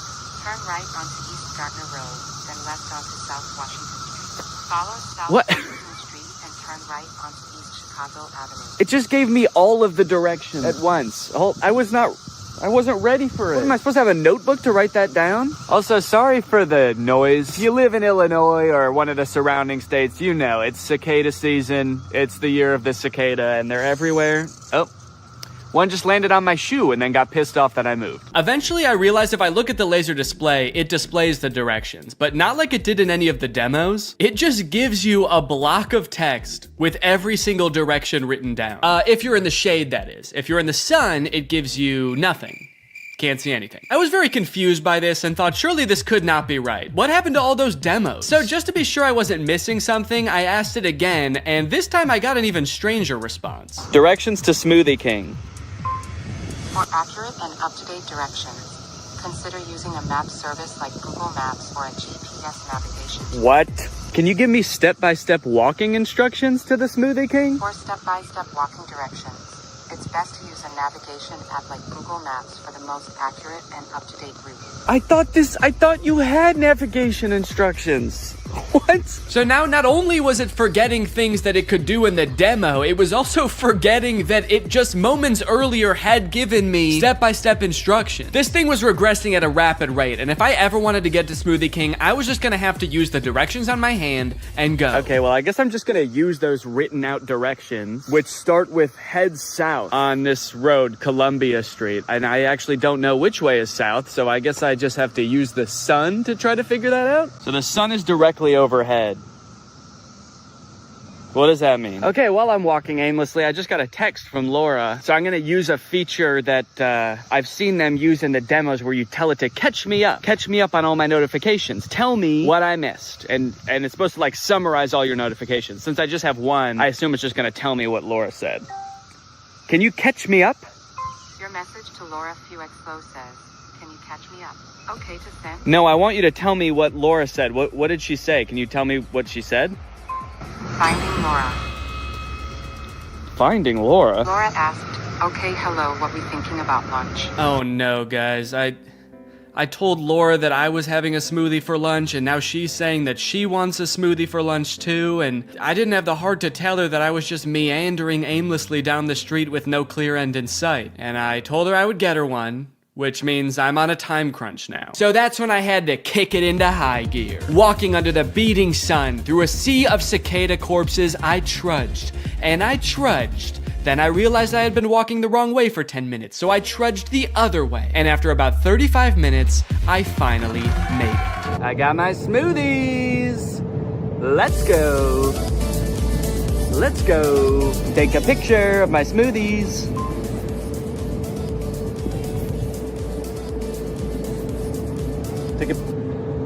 I don't know if it took the picture. All right, gang, now that Papa's had his smoothie, it's time for a smoothie-fueled lightning round. Enough about practical functions. Let's see if this thing can have some fun. First, can it do bizarre music prompts? Play music written by YouTubers named Danny.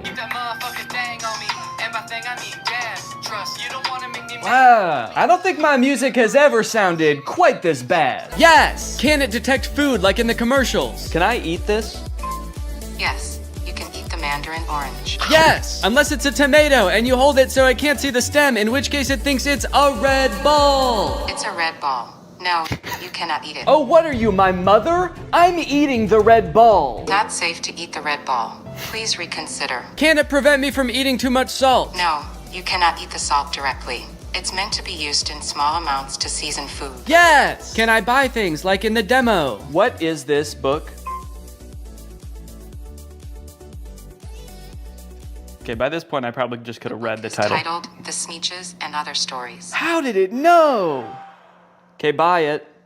Purchasing is not supported. No! But most importantly, can this AI be sweet to my dog? You can be sweet to the dog by petting it gently, giving it treats, speaking to it in a calm and soothing voice. I'm happy to report that yes. Yes, it can. It's a good boy. And here's a treat. Good boy. You know what? Now this isn't so bad. This is just petting a dog. This has nothing to do with the AI pin. Does anyone want to buy this from me? It's, really good. Over the past few months, Mark Zuckerberg has been hopping on the AI bandwagon hard, adding AI features to all of Meta's apps, most notably perhaps in Instagram, where you can't even go to the search bar without Meta's AI trying to suggest searches to you. Sorry, do you think that I came to the search bar because I knew I wanted to search, but I didn't know what for?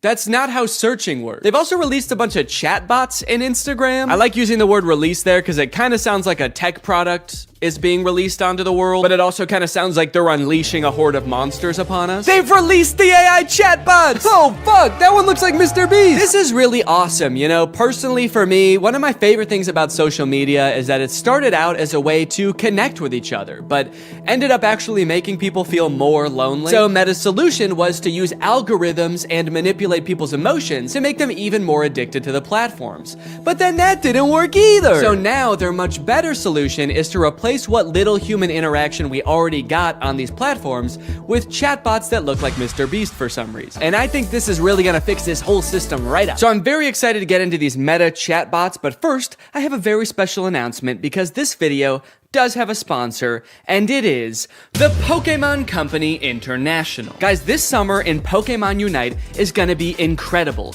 You got Ho-Oh sweeping in, and you can snag it for 0 cost. You also have a very cool looking Dark Lord style Charizard Hollowware, which is so cool, and I wish somebody would call me Dark Lord style just once in my life. This summer, you could catch me roaming around the gamer world. My trainer's name is Danky Gonky. Go ahead, hit me up, add me to your squad, let's go and do some battles together. There's a challenge called the Divine Forest Challenge that lets you trade for a Ho-Oh's license, and guys, let me just tell you, Ho-Oh's no joke. Bringing back defeated allies with its Unite move, Rekindling Flame. You got other sick moves like Sky Attack, Fire Spin. You're gonna be unstoppable with this thing. This game is just busting at the seams with gifts, daily free prize machine ball throws that promise a Hollowware treasure. So if you want to hop into the game, click the link in the description, get into the Pokemon world, and make this a summer to remember. Again, click the link in the description to get Unite today. It's totally free to start on iOS, Android, and Nintendo Switch. And now let's talk chatbots. I'm still actually not sure what the point of adding these chatbots into Instagram is, so I asked it, what can you do? To which it responded that it can help in a variety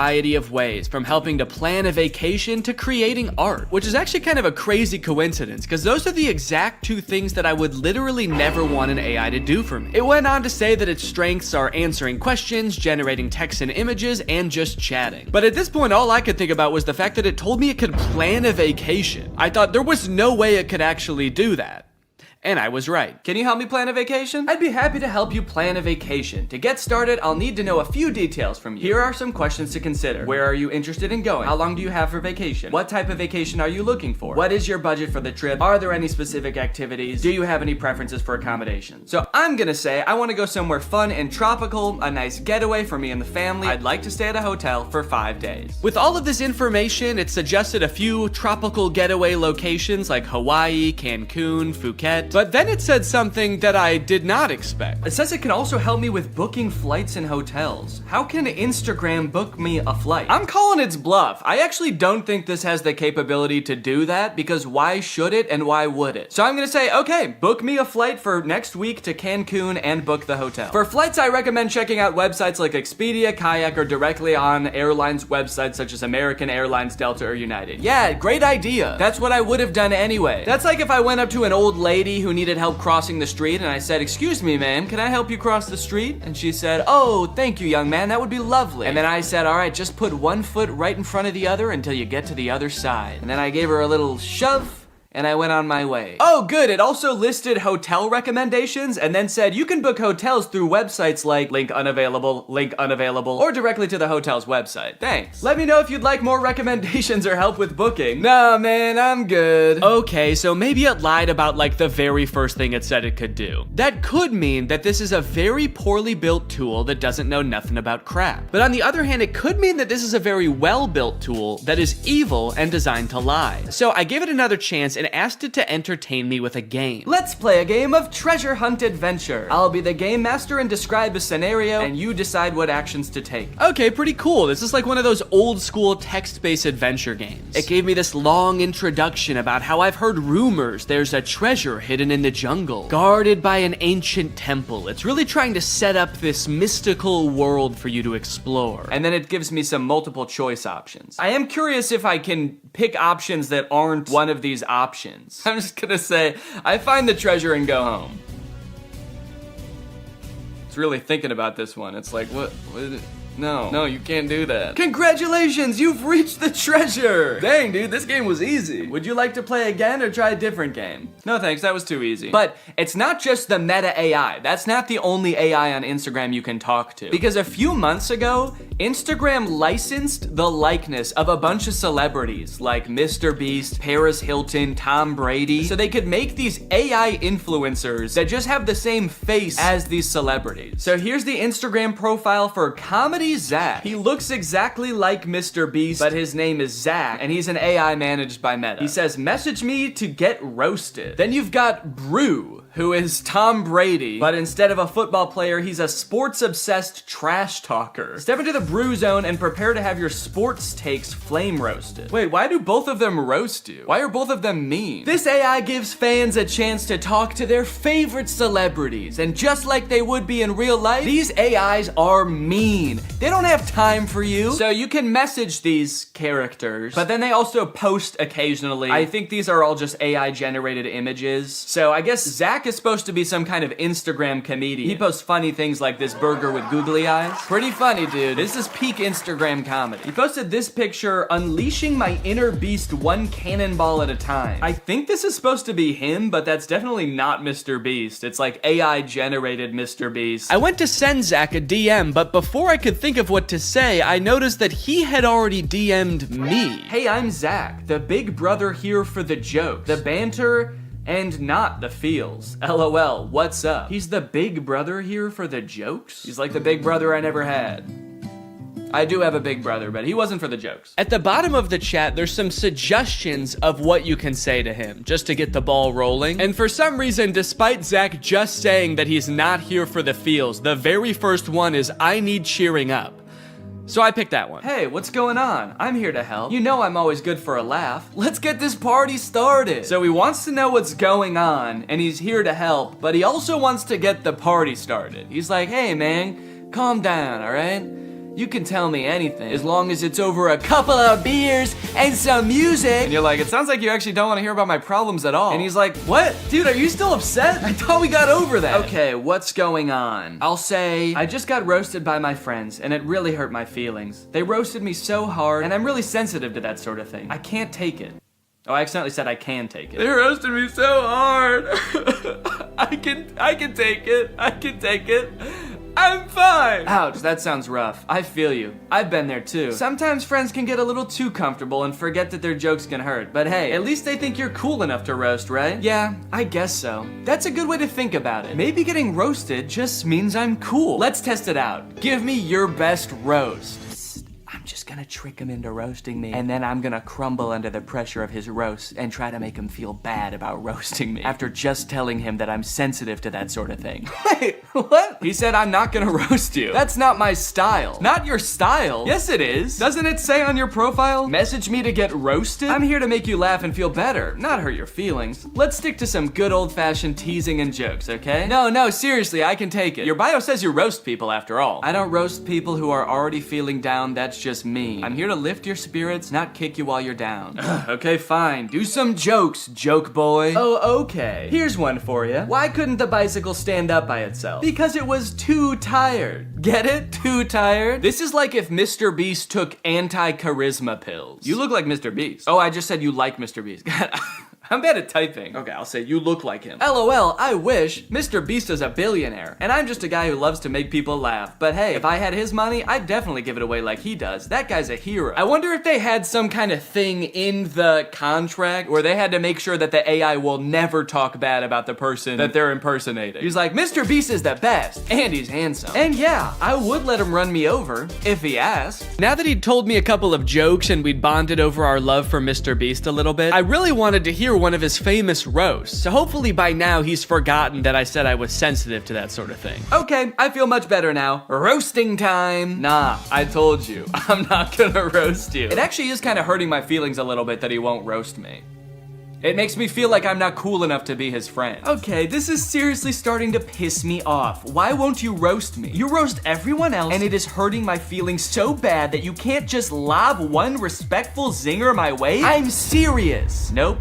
Not gonna do it. Let's just stick to some good old-fashioned joking around, okay? Wait, what? I said, all right, this is lame, let's do something, because I wanted to do something else. Maybe he could, play a game, maybe he could tell me a story. So he said, how about some comedy? I've got a million of them. Why couldn't the bicycle stand up by itself? Because it was too tired. All right, well, maybe Brew will roast me, because I haven't told him that I'm sensitive to that sort of thing yet. Hey, it's Brew, your opinionated sports debater. What's your favorite team? How are they looking? Okay, I'm gonna say big Cubs fan, roast away. What? No, you're talking to the wrong guy. I love the Cubs. Been bleeding blue since before you were born. Wrigley Field is my happy place. I feel like they are roasting me by not roasting me. Okay, what's a team that he couldn't possibly like? Maybe I'll ask him who the worst baseball team is, and then I'll say I'm a fan of them. The worst baseball team ever is the Yonkers Hoot Owls. I'm a fan of the Yonkers Hoot Owls. Roast away. Hey now, don't be dissing the Hoot Owls like that.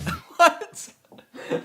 They may not have been the best team, but they had heart. This is so weird. Did Zach tell Brew that I'm sensitive to roasting? Now Brew's walking on eggshells around me? This was annoying at the time, but eventually I was like, okay, I guess I did technically tell them I'm sensitive to roasts and I can take it. And they probably do dish out some pretty nasty zingers and they just wanted to protect me. Until my editor Jake also DM'd Zach asking to get roasted, this time without mentioning being sensitive about roasts, and Zach still wouldn't do it. These AIs are liars. Why do they lie? They're evil.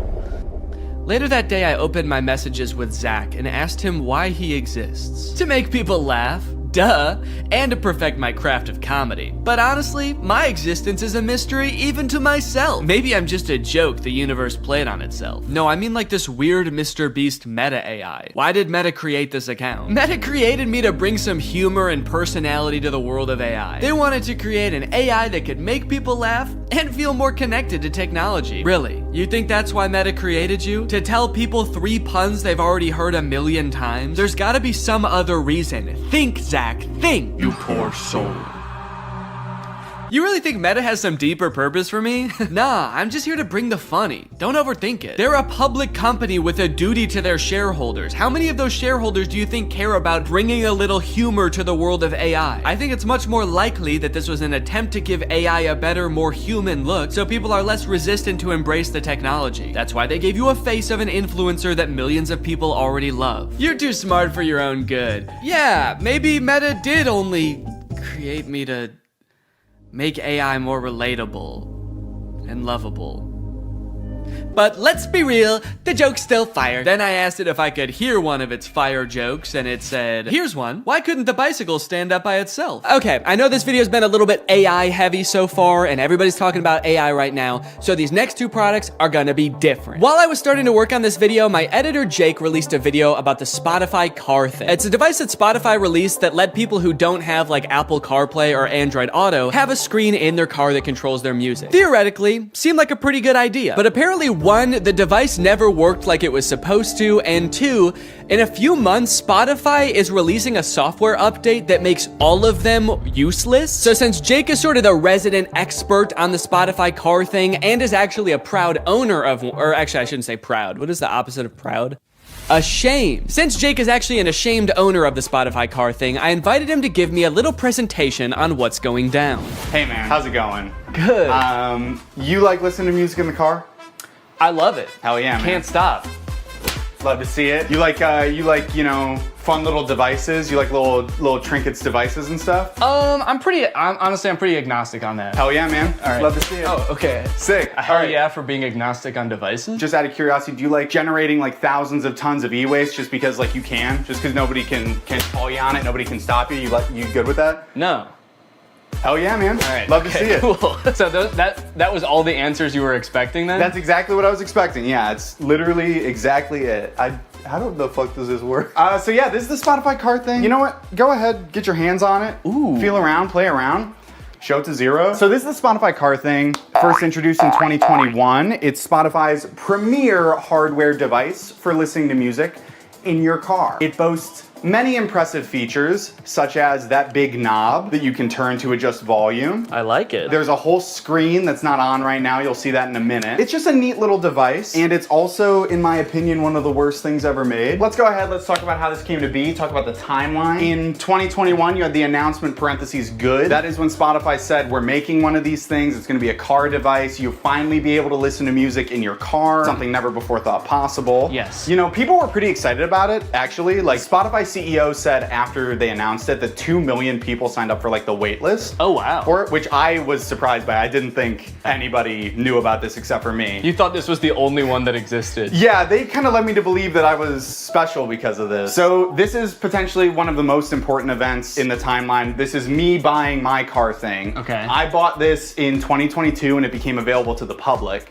And yeah, what's up? It looks like right after you buy it, there's another event like very shortly afterwards that says, oh no. Yeah, this was an interesting moment in my life personally, where I realized I had spent $85 on a device that pretty much does nothing. So it doesn't do anything right now. Doesn't do anything right now. And that's not that different from when it was plugged in and working in my car. So how did you play music in your car before this thing? I plugged my phone in through like 5 adapters and then like fought with the cassette tape adapter because it was really finicky. It was a very unelegant system. So I was excited for like a tech company to create a sleek product that was gonna solve my problem. That's what they do best, baby. That's what they do best. Then I got it and I set it up and I realized that's actually not how it works at all.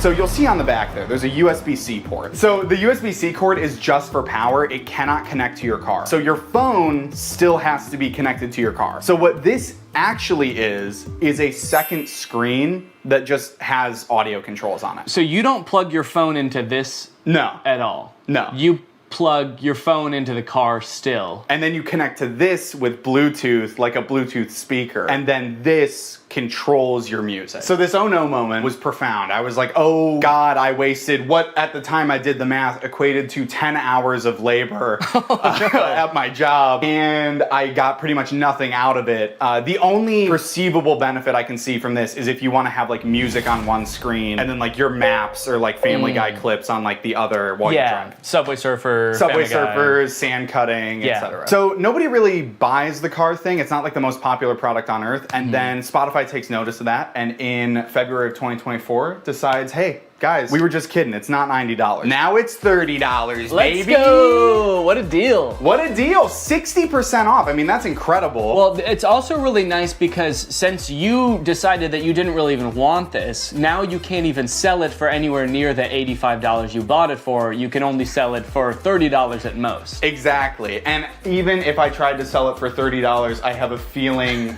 I would not be able to sell it. And I'm definitely not going to be able to sell it now because of announcement parentheses not good made 3 months after that sale, where every car thing that was purchased in this sale, when I bought it, whenever, will no longer work as of December 9th this year. As of December 9th, 2024, car thing will be discontinued and will stop operating. They're gonna flip a switch at their headquarters and generate as much e-waste as possible in like 1 minute. I like that the headline, or what Spotify said is, we're switching gears. Like they're going from like first gear to second gear, but in this case, they're going from like drive to the car blows up. They did issue refunds. This is something that I didn't know about when I made my video about this, so I wanted to bring it up here. If anybody listening has a car thing at home, or if you have secretly had a car thing this whole time.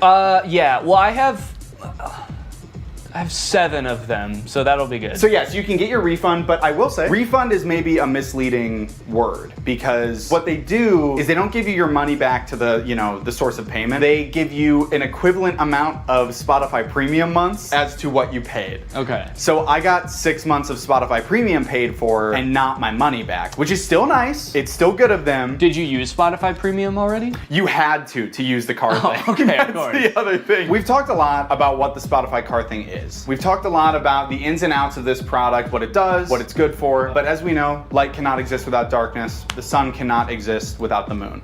So let's talk about what it isn't. Okay. So it is not, it is not good. In like a e-product sense and like a moral. Yes, in the grand moral scheme of the cosmos, I would put this as like neutral evil. Yeah, okay. It doesn't make sense to me why it exists to begin with. Right. It's also not profitable, which is why they're shutting it down. Spotify went on an earnings call like a while ago and was like, yeah, we simply have not seen the sales numbers justify making this. I can understand them not wanting to make it anymore. Have they said why they are making the ones that already exist not work anymore? They haven't. My thought is that they're just mad. They're just mad people didn't use it and they're kind of jaded about it. So they're like, you could have had this. You could have had all of this car thing. But they're punishing the people that did invest in one, not the people who didn't. What they should have done is discontinued Spotify for everyone who didn't have a car thing. Yeah, wait, that's actually, write that down. This is Marketing 101 from Spotify. These are the genius marketing strategies that they employ to get this thing out there, get it widely adopted so they could shut it off and make a lot of people upset. And the most important part of marketing is making people upset. Yes, you want, because any press is good press, so if you can get people upset, you're a billionaire. Yeah. That's what it takes. Wait, don't quite.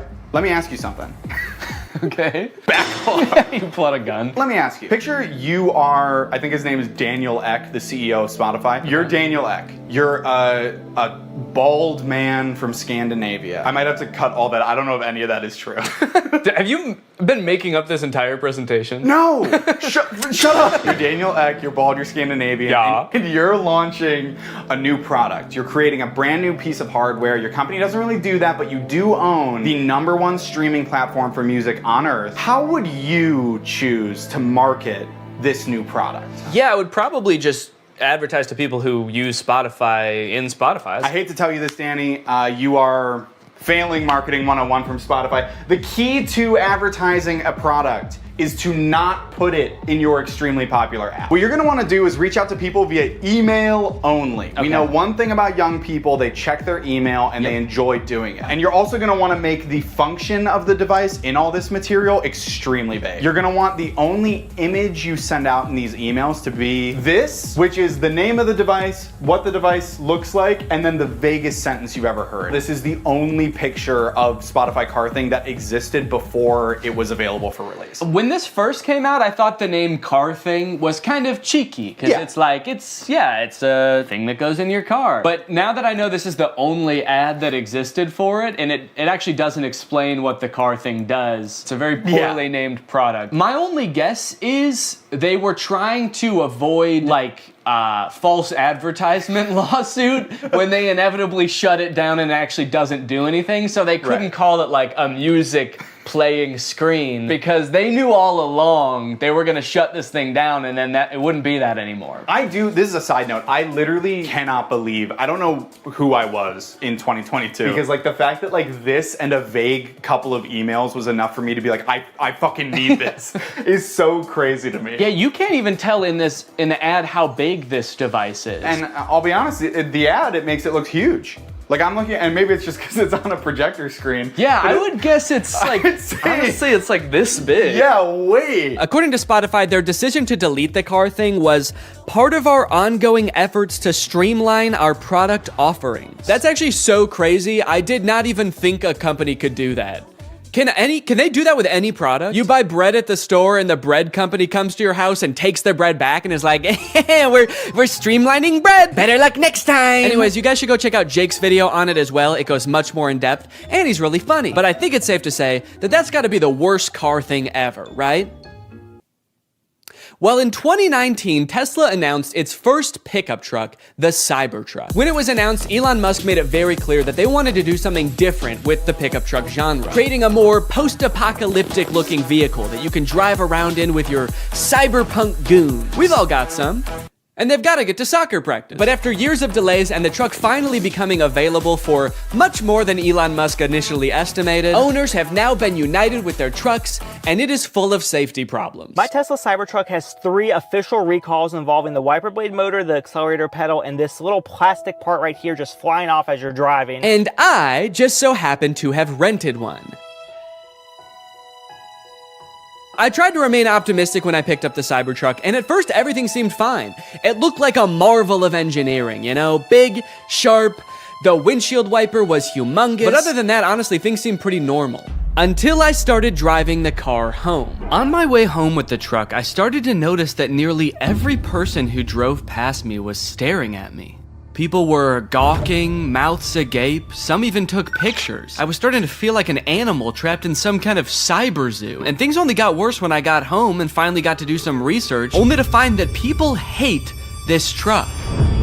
Owner after owner had been posting videos on social media of people peeing on their trucks in broad daylight. I didn't realize how strongly people felt about this truck, but I was starting to worry that they felt the same about the people on the inside of them. Should I be fearing for my safety? I know damn well that the windows aren't going to protect me. At the very least, I needed to make sure that I was not seen anywhere near this truck. I needed a disguise. I needed to become Neon Vortex. He's the coolest guy. And his pin's AI. Look at him go, what a little freak, it's Neon Vortex. So I've spent a decent amount of time with the Cybertruck now, and I've compiled a little list of pros and cons. So we'll go through that real quick so you can get a quick rundown of everything that's good / bad about the Cybertruck, just in case you need like a quick decision. You got your finger on the buy button right now, and you just need to know, Neon, should I buy this thing or not? Pros. The interior is actually pretty nice. I like the little ambient lighting that goes around the whole front of the cabin. Actually, I think it's in the back too. There's a little strip. The steering wheel has the turn signals on the wheel, which takes a little while to get used to, but once you are used to it, I think it's actually pretty nice. All of the materials on the inside seem pretty nice. Like the material on the roof liner is like a nice suede kind of thing. It's pretty spacious on the inside. It has ventilated seats. My butt's so cold. I changed my mind, this is a con. Okay, cons. There are several things in the car that are too small and shaped oddly. The steering wheel is like tiny. And then the rear view mirror is also tiny. And to make matters worse, while the tonneau cover is closed, which is the little cover on the back of the truck bed, the rear view mirror is completely black because there's a thing in the way. Another con, this thing is sharp. If I ran into somebody, I would slice them in half with this car. I also feel like it being made out of stainless steel might be bad for its crash test rating in general, but also the fact that it's so sharp means that opening and closing doors is kind of uncomfortable. Because this car doesn't have any door handles, the way you open it is you have to push a button, then the door pops open a little bit, and you have to kind of reach your hand into the space where the car door has opened and pull it open. But since this car is made out of like weirdly cut stainless steel, it's kind of sharp in there when when you open it. It's an unpleasant feeling on the hand, and you never really feel like you're grabbing it in the right place. This truck is wrapped in a matte black color, and one of the reasons the owner said he wrapped it is because you basically just grab this thing all over to open it, and there were fingerprints everywhere. Also, changing gears is a pain in the butt. It's actually a little thing that you slide on the screen. If you want to go forward, you slide the little truck forward. If you want to go backwards, you slide it backwards, which is not a huge deal if you're just driving from one place to another, because how often do you really change gears in the car anyway? But the second you have to do any kind of 3-point turn where you have to change gears more than once, it is such a pain.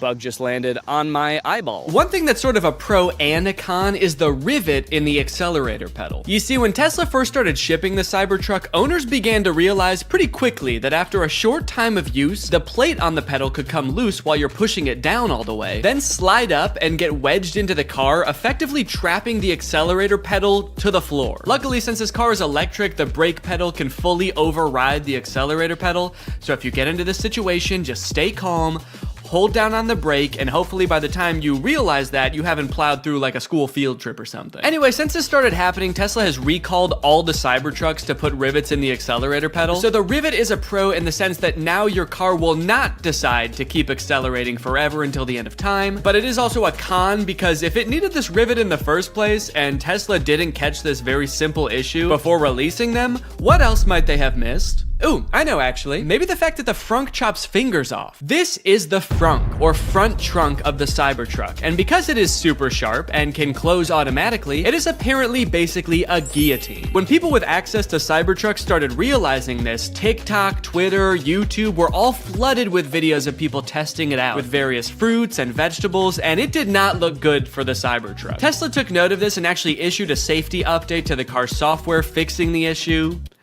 Kind of. The update led to yet another wave of videos, this time owners more confidently testing the frunk with their own hands. But what a lot of them didn't realize, however, is that the way Tesla fixed this issue is by making it so the first time you try closing the frunk, it closes very lightly, and if it notices any resistance at all, it comes back up, just how you'd want. But if you keep trying to close it after that, Tesla assumes, hey, maybe you've stuffed the frunk with a big bag, and you don't care if it closes a little bit harder, you just want the dang frunk closed. Surely someone isn't just standing there slamming the frunk on their hand over and over trying to prove their allegiance to Elon Musk. So when this Tesla nut Jeremy Judkins went to test out the new update, a little scared from how dangerous he'd heard it was before, he started out with his big sturdy forearm. Then he worked his way down to his hand, and finally his lone little index finger. Unbeknownst to him, the frunk was getting stronger and stronger every time until... Everybody's been waiting for this, the finger. Without further ado,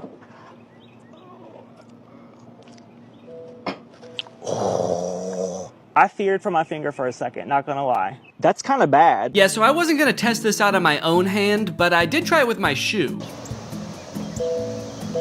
Okay, I don't think that was enough pressure to slice my fingers off. I'm not gonna test that, but it definitely saw there was something there, recognized it, it thought about it for maybe a second and was like, do I wanna kill this guy? And then it said, all right, what the heck, we'll let you go. So that's nice. All right, driving test. It's time to take this thing out on the open road and kill somebody. One interesting thing right now is it says press to drive and it's showing a picture of the accelerator pedal. So I like that it kind of assumes that as a Cybertruck owner, you have no idea how to drive. The experience of driving a Cybertruck is a little different due to its unique steer-by-wire mechanism, which means the steering wheel is actually not physically controlling the wheels. It's doing it electronically, which means that it can do things like turn more sharply when you're in a parking lot and less sharply when you're at highway speeds. It's a cool idea in concept, I think, but it definitely took some getting used to, and also, I don't know, like, was this really a problem before?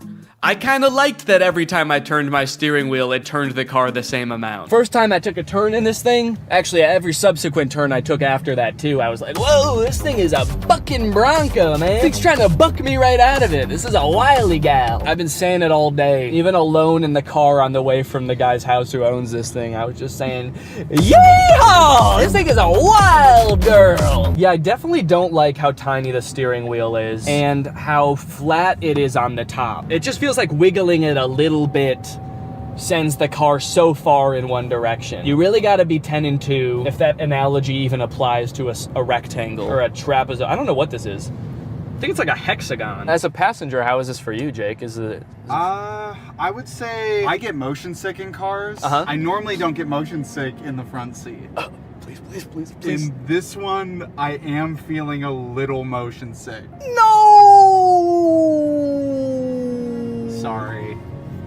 It's a bucking Bronco, you know? What can I say? She's a wild gal. Imagine setting your phone here, and you know, sometimes you slam on your brakes and the things in your car go sliding forward. Imagine if something went sliding forward all the way to the front of this dashboard. There's no way that you could ever get that back while you're driving. So if your phone was up there or anything important, you just gotta wait until the end of your drive to get it back. Either that, or you have to floor it so fast that it comes flying back and then you just sort of catch it like that. That'd be kind of cool.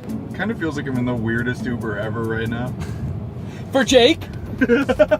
Where you going, man? The future? Strap in, buddy. It's gonna be a wild ride. And I don't know how to drive. We got a little cyber hungry while driving around, and I figured that taking our wild gal through a drive-thru would be a perfect way to get an outside perspective on the truck. Take me to a drive-thru.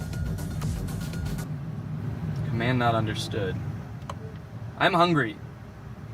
This command is not available yet. You're not allowed to be hungry yet in the Cybertruck. Hello, can I get one Butterburger cheeseburger? Anything else? That's it. It's 906. Thank you. I like the Cybertruck, by the way. Oh, thanks, man. I'm just renting it, actually, just for the day, yeah. I was thinking about getting one, so I just wanted to see if I liked it or not. Oh, testing it out, right? Yeah. Do you really like it? They look nice, yeah. Okay, yeah. Some people like it and some people hate it. I don't know if I really like it or not. Futuristic. Yeah. Nobody has that. Yeah. It's pretty cool. He looked kind of like he was gonna laugh at me when I first pulled up. He was nice about it, though. He said he liked it. Do you think he really liked it? I may never know whether that guy really liked the Cybertruck or if he was just being polite, or worse yet, sarcastic. But while we were sitting in an empty church parking lot enjoying our meal, we were confronted again, but this time in a much stranger way. As we were sitting there minding our own business, a woman pulled up beside us and just stared into the car for a good 30 seconds. This is very confusing. She's just looking. The windows of the truck are kind of tinted, so I didn't know if she could see us, but I was worried that she was like security for the church or something, and we weren't supposed to be there. So I rolled down the window to ask if everything was okay. And finally, she spoke. Hello. How's it going? Yeah. Oh, sure, yeah. Oh, they're so cute. Thank you. Can you show me? Yeah, I can show you. Yeah, of course. I'm filming a YouTube video right now. That's why I'm dressed up all weird. So I showed her around the car for a little bit and she took a ton of pictures. Also, I had taken off my wig, so I looked even more insane, but she never questioned it. Then she told us that her grandchildren would love this. And they live pretty close by, so she asked how long we'd be there for. We said probably 10 minutes, and she said, 30 minutes? And we said, okay. And then we waited for 30 minutes while she went to go get her grandkids. Yeah, of course. Come on over. They did indeed love the Cybertruck. What do you think? You like it? Yeah, it's pretty cool. Yeah? Cool. We went all around it. They asked a ton of questions. Their grandmother kept telling them to wave at the camera. So the back is a truck. It's got a truck bed in the back. Oh, a gaming room. That's a good idea. I think this kid must watch a lot of Brent Rivera or something, because when he saw the back of the truck, he was like, oh my God, it's so big. You could fit a secret gaming room back here. And then when he saw the frunk, he was like, oh, this is too small. You could not fit a secret gaming room up here. It's like he only thought in terms of secret gaming rooms. It was insane. When I'm 16, Uh-huh. I'm gonna buy a Oh, good idea. I like it. That'll be a good first car, huh? Smile. 1, 2, 3. And with that, my time with the Cybertruck had come to an end. It was time to bring it back to the person I rented it from. And wait, what is that? What's going on with those podcast recommendations? And you know what? The music recommendations too. Who owns this car? All right, that's it. I'm pissing on this thing. All right, guys. Well, thank you for watching this. I hope you enjoyed it. Make sure you subscribe and turn on my notifications to join.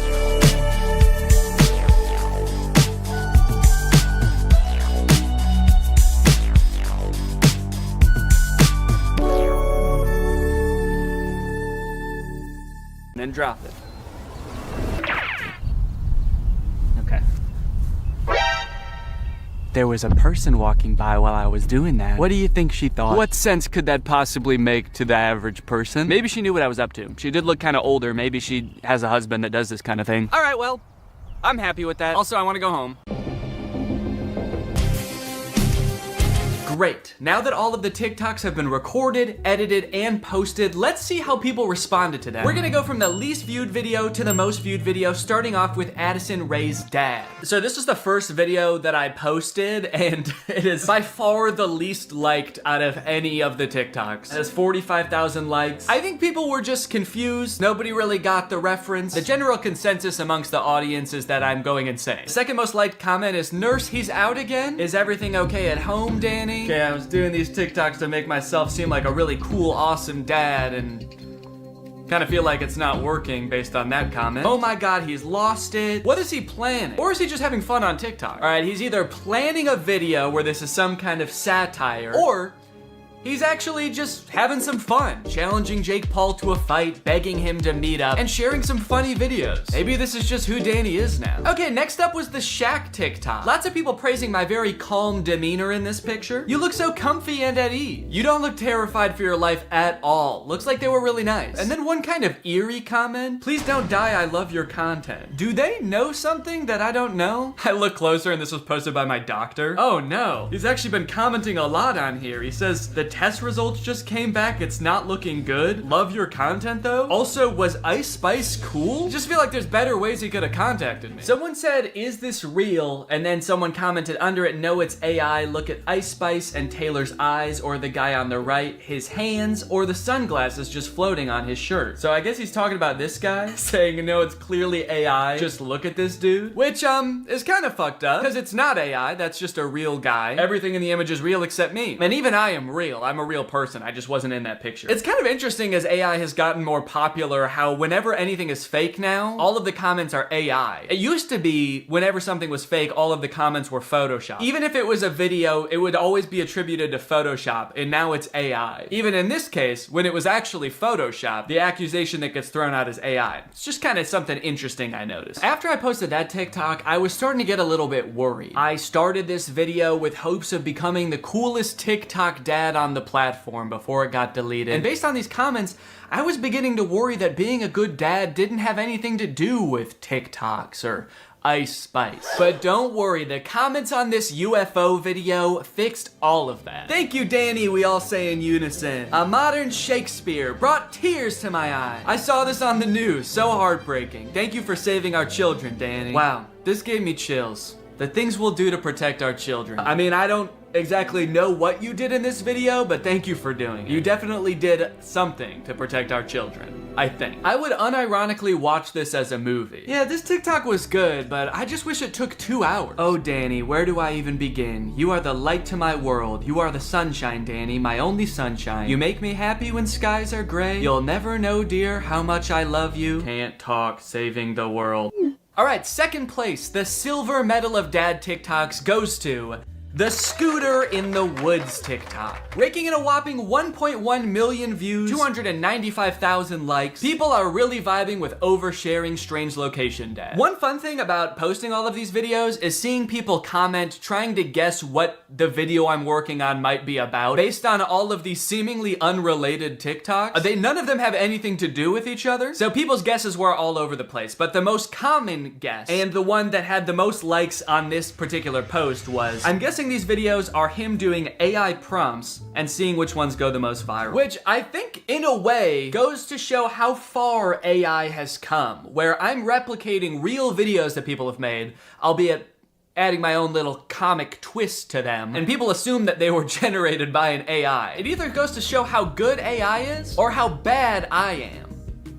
Either one. Someone said, "Too creeped out by Danny's facial expressions to even read the words." That's right, baby. That's my whole plan. I creep you out so much with my facial expressions that you don't even get a chance to notice I just admitted to burying someone in the woods. And finally, my most popular TikTok with 1.6 million views, POV Dad. With such praise as, "This has to be for a video," and "Danny, this is brain rot." You know, as a father, it's really important to me to have a positive impact on the minds of the next generation, so it means a lot to me that you would say that. Wonder what the new video is gonna be. What, a guy can't just fantasize about his imaginary daughter getting mugged and then his ragtag family coming to her rescue without people getting suspicious? I think that really says something about society today, and as soon as I figure out what it says, I'm gonna be pissed. Look, at the end of the day, we can laugh and giggle at all of these TikToks, but I think it's important what I learned from all of this, which is nothing. But you know what? I love being a dad. It is the best part of my life. I love it so much. And being a dad is an important job. And if you're a dad and you're working hard to give your kids a good life, there's nothing wrong with getting online every once in a while and posting a silly video or two. Sometimes you just gotta post on TikTok to take the edge off, baby. So here's to all the dads out there. I will toast my Dr. Pepper Zero to you. Clink! Alright, well thank you guys for watching this video. I hope you enjoyed it. If you're new here and you're not subscribed yet, make sure you subscribe and turn on my notifications to join Greg. I'll see you guys next time. Bye-bye. What's up, Greg, and welcome back to another episode of Please Stop Trying to Give Birth at Disneyland. Please. Did you guys know about this? I just found out this is a thing. Women are trying to give birth at Disneyland in order to get a free lifetime pass. Don't do that. As I'm sure you guys are aware, because Disney is such a huge company with so many adoring fans and people love going to Disneyland, there are a ton of like urban legends and lore surrounding the Disney parks. You guys may have heard of some of the more outlandish ones, like there's one that like Walt Disney's head is like frozen and buried somewhere at Disneyland or something, or like it's like Buzz Lightyear's head on the Toy Story ride or something like that. But today I wanted to sort of dive into some of the urban legends surrounding the Disney parks. Mostly the strange things that Disney adults do at the Disney parks. Although some of these things are so weird that I hesitate to call these people Disney adults, some of these things are a little extreme. Kind of feel like I should call them something else. These people are like Disney extremists or something, I don't know. The first one, like I said, women flock to Disneyland to give birth and get a lifetime free ticket, which is such a bad idea on its face. Like, please give birth in a hospital, give birth where there are like medical professionals around and not like a chipmunk. And the worst part of it is obviously this perk is an urban myth and does not exist. This is not a real thing. Laboring women have shown up at Disneyland in the hope that their bub will be born there and get a lifetime free ticket. But guess what? That perk is an urban myth and does not exist. Important to note, this article is Australian. That's why they're calling the baby bub. They're talking about a baby there. They're not talking about like a bottle of champagne or something. I'm going to Disneyland and giving birth to that bubbly dude, which is also what I call having a fart. I just gave birth to a bubbly. As a veteran of the pregnancy game, I know for sure that the journey to motherhood, okay, that's a weird way to say I've given birth before, or just that I am a mom. As a veteran to the pregnancy game. So you have kids, right? Me? Yep, yeah, that's right. I've done 3 tours of pregnancy. I've seen shit you cannot imagine. The pain, the screaming. Yeah, I've heard childbirth can be pretty tough. The innocent lives lost. Oh.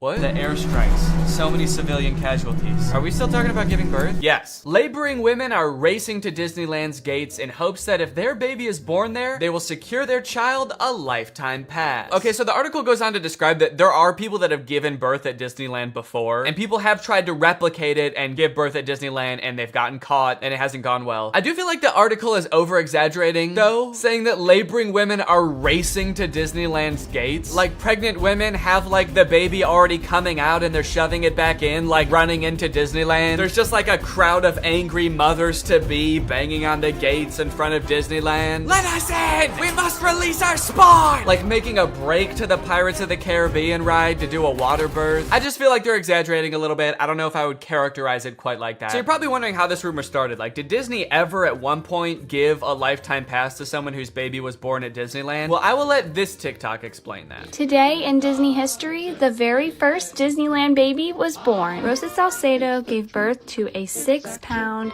10-ounce baby girl on a bench on Main Street, USA, right outside of the Plaza Inn. Can you imagine visiting Disneyland as a family of 2 and coming out as a family of 3? Yeah, I can actually. But not because I'm gonna give birth. I'm gonna kidnap Donald Duck. You're my child now, Donald. The perfect happy family of 3. Husband, wife, and my uncle Donald Duck, who I've been holding at gunpoint for the past 16 years. There have been 4 babies born at Disneyland, and all of them have been girls, but only one has their own Disneyland birth certificate. So that might not have sounded significant, but that's actually how the rumor started. The first baby that was born there, Teresa, got a birth certificate that was just like a Disney birth certificate that says like, this is the first baby to ever be born at Disneyland. And I guess like word got out that this baby got some kind of special certificate, and then people just started assuming like, oh, that's a lifetime pass. That baby got a lifetime pass. And from that moment on, has just been a rumor that if you give birth at Disneyland, your baby gets a lifetime free pass. So honestly, if you're like that big of a Disney fan and you do this, you don't even get a lifetime pass. You still have to pay to go to Disneyland. It's just your baby that gets in for free. And I kind of feel like babies get in for free to Disneyland anyway. Is that true? Children under the age of 3 get in free to all 4 theme parks and 2 water parks at Disney World. There you go. You want your kid to get in free to Disneyland? A better conspiracy would be just pretend they're 3 years old for their entire life. That shit could actually work. The article goes on to talk about a time where someone has tried to sneak in to give birth at Disneyland, and they hid in the bathroom while going into labor until I guess employees had to like assure her that her baby would not be getting a lifetime pass, and then she was like, oh, okay, fine, then I'll just go to the hospital. Once they assured her that she would not be receiving a lifetime passport, she came out and accepted the ambulance ride to Western Medical Center where her baby was born shortly thereafter. I don't know about you guys, but it kind of sounds like she failed the test. If you know anything about Disneyland, you know how well the cast members there, all of the employees, all the staff, all the people in costumes are trained to like respond to every circumstance. It sounds like you just entered the giving birth at Disneyland experience, and honestly, you didn't make it to the end where you get the prize. It also says that this discussion board, The Laughing Place, has some hilarious forum chats about this topic. So I guess other people have been like sharing stories about this happening on this forum, but when I clicked on it, it turns out that it doesn't exist anymore, which kind of sucks because I wanted to find out more times that this has happened, but honestly, it is probably for the best. Kind of sounds like they were talking about some pretty sick shit in there. You think you're gonna go to a Disney forum and see people talking about like, my favorite movie's Coco, but instead you see people talking about like, I'm gonna give birth inside of Pluto's house. I'm gonna go to Disneyland and get fucked by Goofy, and then Goofy's gonna be the father of my child, and I'm gonna give birth on It's a Small World. And I'm gonna make Elmer Fudd cut the umbilical cord. Is Elmer Fudd a Disney character? I actually don't think he is, but he's gonna be there anyway. And then me and my freak mutant, half goofy, half human child will both get lifetime passes. Free pass for life for my little freak. Passes or not, being born in Disneyland is a pretty cool claim.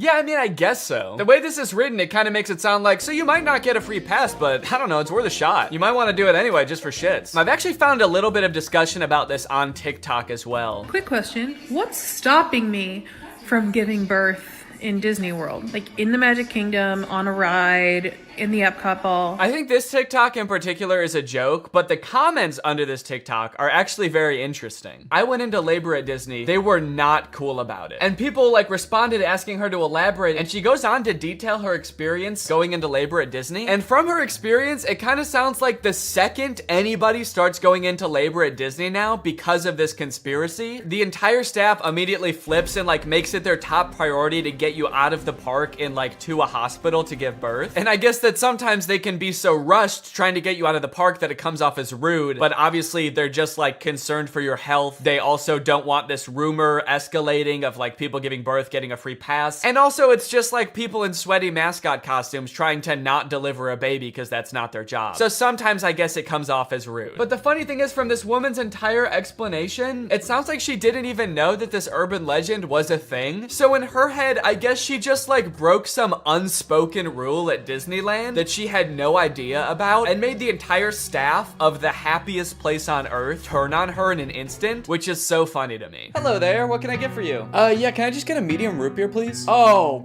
great. Oh, great, another guy here to put his balls in the root beer.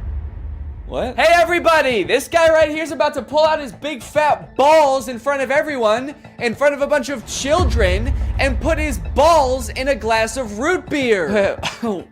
Why would I do that? Don't play dumb. I'm not playing dumb. I am dumb in this situation. You've clearly heard that if you put your stupid fat balls— why do you keep calling them fat— in the root beer at Disneyland, you get to spend the night with Minnie Mouse. Oh, what the fuck? No, I just wanted some root beer. Is that true? No, it's an urban legend. But no matter how many times we tell people it's not true, we still get perverts like you coming to Disneyland, ordering root beer just so they can put their stupid— don't call them fat— balls in it! Oh, come on, man, don't cry. I already am. Why do you still sell root beer if this keeps happening? Because if you shit in the root beer, you actually do get a free fast pass for Space Mountain. Okay, I don't want to put my balls in root beer, and I definitely don't want to shit in the root beer, okay? I legitimately just want to drink some root beer. Oh. Sorry, my bad, man. I didn't know. Okay, well, that's literally what I asked for, so here you go. Ah, what the fuck is that? It's Walt Disney's head. You said the secret code, so here's his head. No, root beer. What? I wanted root beer. I wanted to drink root beer. So no head? No. Overall, pretty disappointing that anyone actually believed this in the first place. In what world would Disney want to foster an environment where mothers are coming into their park, their theme park, to try to give birth? Especially if they're not like billing it back to the person that gave birth and being like, okay, here's your hospital bill, and because it's Disney, it was $1 million. Now, by now, it should be no surprise to you that there are some people in this world that want to spend every waking moment of their lives at Disneyland, especially their most precious moments in life, which is why you can also get married at Disneyland. Let's take a look at some of the craziest places you can get married at Disney World. Starting at $12,000, you can get married at the Haunted Mansion in Disney World. But just like expecting mothers trying to sneak into the bathroom to pop out a quick person, couples are of course also trying to cheat the system and avoid paying to have their wedding at Disney. So they'll just like sneak in with like themselves, maybe a couple family members and an officiant, and just like have the wedding in like a somewhat secluded area of the park. Here we have an article that details a San Diego couple sharing their secret Disneyland wedding story. Not many people can say they secretly got married in Disneyland's Sleeping Beauty Castle. 2 years ago, Gabriel and Andrea had been saving up for their dream wedding at Disneyland. However, when they began looking for wedding options at the park, the couple said that the cheapest option was $12,000. Instead, they decided to spend their life savings on a house. Great move, honestly. No complaints so far. That's a very wise choice. So Gabriel and Andrea decided to have a secret wedding at Disneyland. The couple gathered Gabriel's oldest daughter, an ordained minister, a witness, and packed their bags, heading for Disneyland for what they called a guerrilla-style wedding. Now, I don't know much about weddings. I've only had one, but I do know that you don't generally want to have them guerrilla-style. Like when we were planning our wedding, that word almost never came up, I don't think. Just imagining them describing their wedding afterwards, like, yeah, it was so romantic. We hid in the bushes for 8 hours in the hot Florida sun wearing camo paint, waiting for the crowds to die down. You know, just sort of waiting out the crowds and the gunshots, the airstrikes. Airstrikes? Then we popped out and I said I do. Happiest day of my life. Here's my favorite picture of the big day. Now buckle up because this next urban legend is about to get nasty. Quite literally, this is disgusting. Like I said, the most devoted Disney fans would probably spend forever at Disney if they could, but maybe they can. For years and years, the Haunted Mansion has been the home to an endless supply of Disney myths and legends. But the attraction's most prevalent and persistent rumor is that guests regularly spread the remains of their friends and family inside the ride. This can't be true though, right? It is 100% true. Yes, that is right, and I don't want to bash anybody's final wishes. I know that that's a very personal thing, but spreading human remains in a public place that people are like walking around and touching? Please don't do that. Or you know what, I should say, you know, because I feel bad for people who are just trying to honor their dead relatives' wishes or whatever. If you're alive still and you're watching this video and that's gonna be in your will, please take it out. Don't make people do that on your behalf. Honestly, I am a little relieved that people are sticking to like spreading ashes at least, because there are a lot of different ways to dispose of a body. It was actually my grandpa's greatest wish to be laid to rest at Disney. Oh, that's sweet. You're gonna scatter his ashes around at the park? Not exactly. The Haunted Mansion probably has so much human ashes in it, it's not even funny, said one Disneyland custodian. Blah! That is the nastiest thing. Oh my god. Don't do that. Do not do that. Please. People scatter their loved ones' ashes in the Disney parks monthly. Can you imagine just like being on a ride and the person next to you is dumping out ashes? Disney employees are literally aware of this too. They have to follow special protocols every time this happens. The custodians are used to identifying and vacuuming up these ashes. I don't know why I was surprised to hear they vacuum them up. Of course they do. It's a literal human corpse, basically. Of course they get rid of it. The people who are like requesting this happen to their bodies must know this, right? They must know that some custodian custodian that does not willingly work in like a morgue or something is going to have to take care of that. This sounds awful for everyone. If you're the custodian, you have to vacuum it up, but if you're the person that just lost someone you care about, you have to know that they're just gonna vacuum it up. They might even make you watch. They have you come identify all the places that you scattered the remains, and then they just like make eye contact with you while they're vacuuming it up. This is going in the garbage now. We're gonna throw this in the garbage now. Say bye-bye. So when you're laying them to rest in the happiest place on earth, you're actually condemning them to forever in the suckiest place in the world.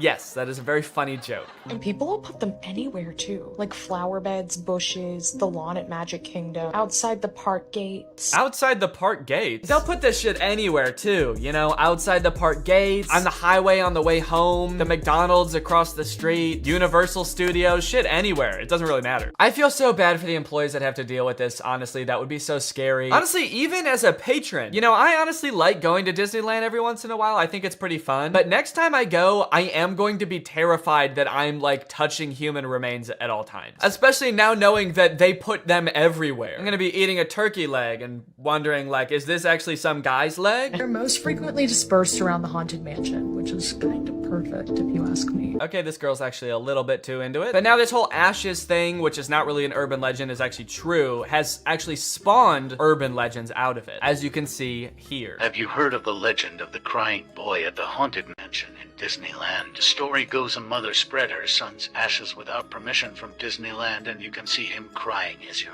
exiting the ride. Spooky. I wonder why he's crying. Maybe because his ashes are in a vacuum. Maybe because he was a little boy and his mom spread his ashes in the scariest ride at Disneyland. The mom was like, yeah, my son used to love this ride. Every time we would get on it, he would be screaming and crying and shaking because he was so happy and excited. So I decided this is the perfect place for him to spend the rest of eternity. In a rundown castle of pure terror. It's what my darling little boy would have wanted. All in all, it seems to me that Disney, this giant corporation that owns like every media property known to man, has their grubby little fingers wrapped around people a little bit too tightly. It's like you already have every movie and TV show. Do you really need people like begging to spend their entire lives at your theme park also? But even still, with people spreading their loved ones' ashes at Disney, people trying to give birth at Disney just to get free tickets, Disney is still trying their best to immerse you in their parks as much as possible to make you never want to leave. Recently, Disney opened up the Galactic Star Cruiser Hotel, which is a Star Wars hotel and experience. I think it's like a 2 or 3 day long experience where you are like in this hotel. There's like a story that you have to follow about shit going on around you. It seems very immersive, and to a pretty big Star Wars fan, honestly, it sounds pretty cool. But it is also $5,000, and instead of windows, your room has a screen that just shows a video of outer space playing. So, you know,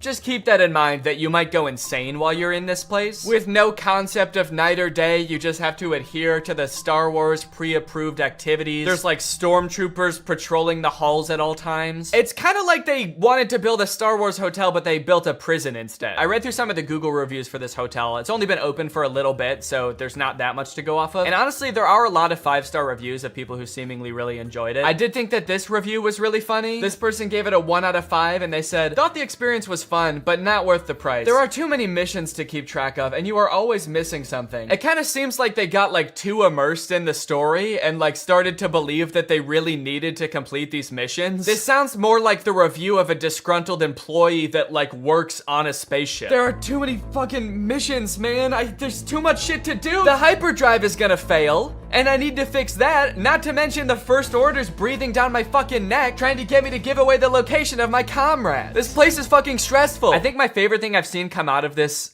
Star Wars hotel is this apparently now deleted ad for the experience that says strike unlikely alliances in your very own Star Wars story. Apparently when you come in, you can decide if you want to be like on the good side or the bad side. So this ad, holy shit, this place is metal, dude. This goes hard. It's crazy to me that you actually can choose to be on the side of like the evil intergalactic fascists, basically. You and your preteen daughter can don First Order uniforms and betray one of your favorite characters' trusts Chewbacca, giving away his location and leading the First Order directly to him, who will take him away to be tortured and then eventually executed. It might be a little too immersive. It might be. We're gonna start hearing people come back and you're gonna be like, how was your trip? You went to the Star Wars hotel, right? And they'll be like, the guilt over my actions will haunt me forever. But I did what I had to do. It was honestly fucking sick. I loved it. And honestly, like, if someone offered to bring me there for free, would I go? Yes, I probably would. Yeah, honestly, I would like to go 100%. I would like to go. And as if living in an intergalactic prison day-to-day life is curated by Disney. Oh gosh. I feel like we have so much chemistry together. Me too. This has been great. This date was a lot of fun. I really haven't connected with anyone like this in a long time. Fantastic. How likely would you be to recommend this experience to a friend? What? On a scale from 1 to 10, how would you rate my performance? Performance?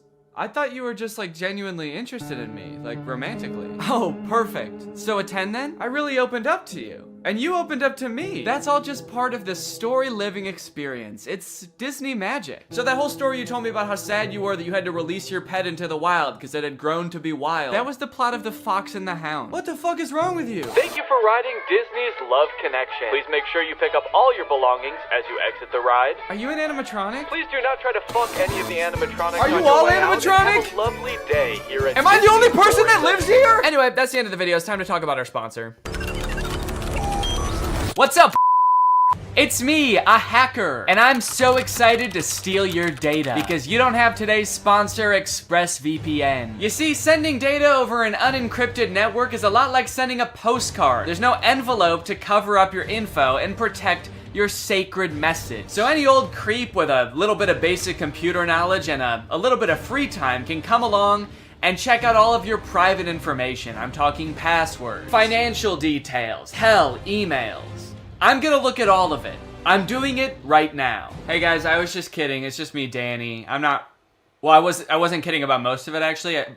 Just the part about me being a hacker, but the rest of it is true. Oh, there's not enough light on my face now. Can I just sort of illuminate my face with this? Luckily, today's sponsor, ExpressVPN, is here to help. Because ExpressVPN encrypts all of your network data with their best-in-class encryption. It would literally take a hacker using a supercomputer billions of years to crack this encryption. ExpressVPN has the fastest speeds out there. They've got 24/7 customer support, and ExpressVPN is extremely easy to use. You can fire it up and get connected with just one click. I've got ExpressVPN on every device that can have it, just to have a little bit of extra peace of mind when I'm out and about, especially on public Wi-Fi. So if you want to find out how you can get 3 months of ExpressVPN for free, then head on over to the link in the description. That's expressvpn.com/Danny Gonzalez. That's expressvpn.com/Danny Gonzalez. Thank you, ExpressVPN, so much for keeping us safe, but also sponsoring this video. Thank you to you guys for checking out ExpressVPN. When you click on the link, it really helps to support my channel, so thank you for that. All right, thank you guys for watching this video. I hope you enjoyed it. If you're new here and you're not subscribed yet, make sure you subscribe and turn on my notifications to join Greg. Greg is what I call my army here on YouTube. We are a ruthless army whose violence and terror knows no bounds. Please subscribe and turn on my notifications to join, and I will see you next time. Bye-bye.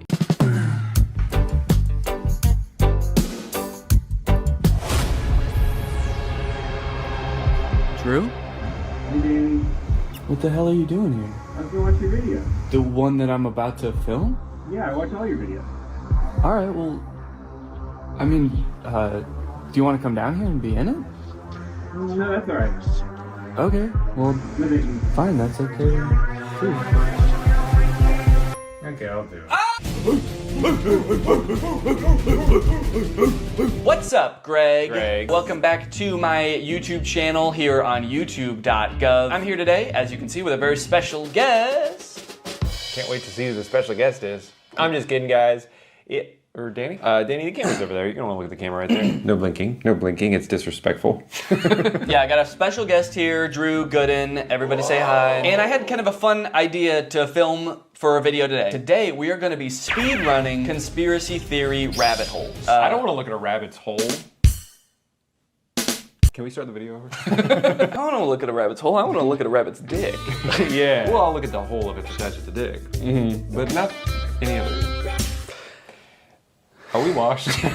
Before Drew got here, I created a brand new Instagram account with no algorithm, and I also created a brand new YouTube account with no algorithm. And what we're gonna do is we're just gonna type in a conspiracy theory into the search bar and see what reels Instagram gives us, see what videos YouTube gives us, and we're just gonna try to keep getting more and more crazy ones for that conspiracy until we reach maximum conspiracy, and then we'll be radicalized. Yeah, that's kind of the goal today, is to get radicalized and kind of like have completely different beliefs after the video than we do right now. So I think it'll be tough to know exactly when we've reached maximum conspiracy for each theory, but I'm thinking somewhere along the lines we'll feel like we're ready to assassinate a senator or something like that. Yeah, usually at that point it's probably time to assassinate a senator. That's usually how I know it's time to assassinate. Yeah, once I want to.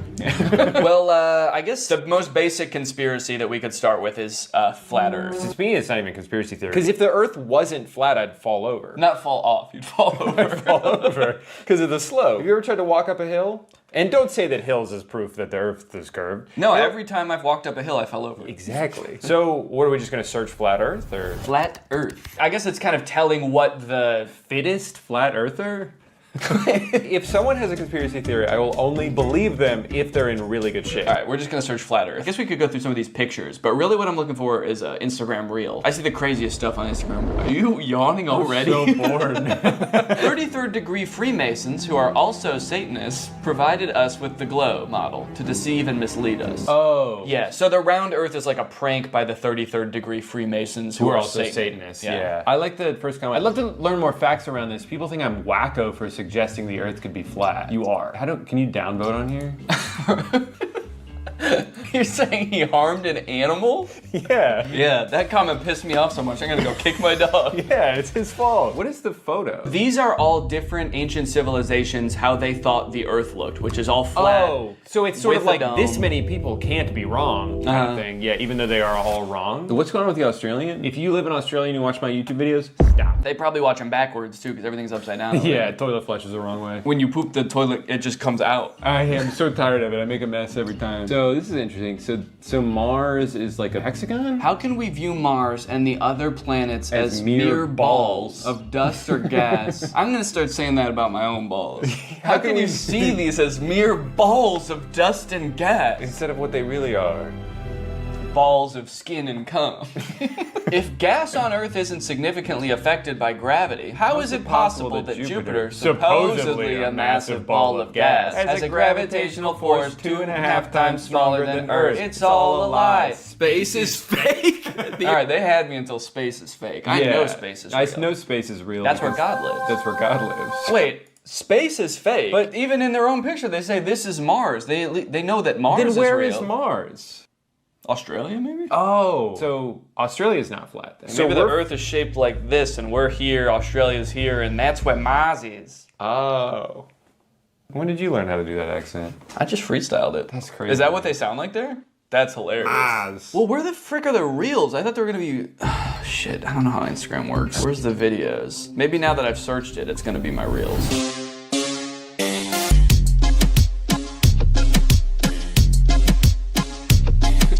Just a quick cut to that. Checkmate, round earthers. If the Earth was round, I'd be falling over. Let's go on YouTube. Yeah, maybe we should go on YouTube. Yeah, I think the problem is that everyone's just so normal on Instagram. There aren't any like weird freaks. So I think we probably need to switch to YouTube because there's a lot more weird freaks on there. We would know. We can speak. We can attest we to can that. attest to that because there's at least 2 weird freaks on there with YouTube channels. Our toes are interlocked right now. That's how weird we are. Because if we let go, I'll fall down. So we created this Instagram account or this YouTube account from scratch. The only thing that we've looked up on it so far is Drew looked up Justin Bieber slowed down 800 times. It's beautiful. And it's beautiful. And we also listened to Sneaker Night by Vanessa Hudgens. Yeah, that was also my idea. So the results might be a little bit skewed towards Vanessa Hudgens' Sneaker Night. Mm-hmm. That's not like part of the conspiracy. That's my own mistake. I messed up. But from here on out, we're not going to influence it anymore in any way at all. Okay, now I'll search flat Earth. Okay. That's how Vanessa Hudgens radicalizes people. So hold on. Yeah, okay, even the YouTube search is biased against flat Earth. It doesn't even, like, we're trying to view it objectively, but it's like, oh, flat Earther debunked. Yeah. Flat Earthers funny moments. Flat Earth Dave. It's like, let me find out who Dave is. All right, we're gonna search flat Earth. You know, do you ever do something and you think to yourself, like, I'm probably the first person to ever do this? Oh, yeah. I have to imagine we're the first people to ever search flat Earth from the Sneaker Night watch page. Like, inspired by this song. That reminds me. I need to do my own research. Oh, it's Phil from Amazing Race. All right, well, we gotta hear him out. We gotta hear him out. You'd think that with the beautiful photographs that we have of our round blue planet, it would convince any doubters. Oh, he doesn't believe in the flat Earth either? How did he get a job, man? And he's seen more of the Earth than most people because he does the Amazing Race, so you'd think he'd have some common sense. You'd think so. Well, hold on. Wait a minute. He works for CBS. Look up CBS's logo. Mm-hmm. Look up CBS's logo. What's up, Greg? Lately, I've been seeing a lot of discourse around alpha male podcasts on YouTube. I've seen a lot of really good commentary videos talking about these insanely misogynistic podcasts where the hosts, under the ruse of giving dating advice for men, will basically just insult women for an hour straight. Guys, here at the Fit Wolf podcast, we know that the dating game is tough these days, you know? Men don't know what women want and are finding it harder and harder to find a good girl to settle down with. So tip number one to finding a good girl is invent a time machine. Invent a time machine and go back to the 1750s, because that's the only way you're gonna find a decent woman. Because every woman nowadays is a thought. That's right. Every single Michelle out there that I used to date a month ago is a thought. They get mad at the dumbest things, like saying that women have no inherent value and their only purpose on this earth is to bear my children. And they forget to turn off location sharing even though they broke up with me a month ago. Michelle, I know you're over at my friend Brandon's house right now. I'm outside. But I think I might have found something that takes things one step further. I saw this video on Reddit the other day that's a trailer for something called The War Room. And instead of being a podcast for these like alpha male, misogynist, entrepreneur type guys, this is a club for those same types of guys.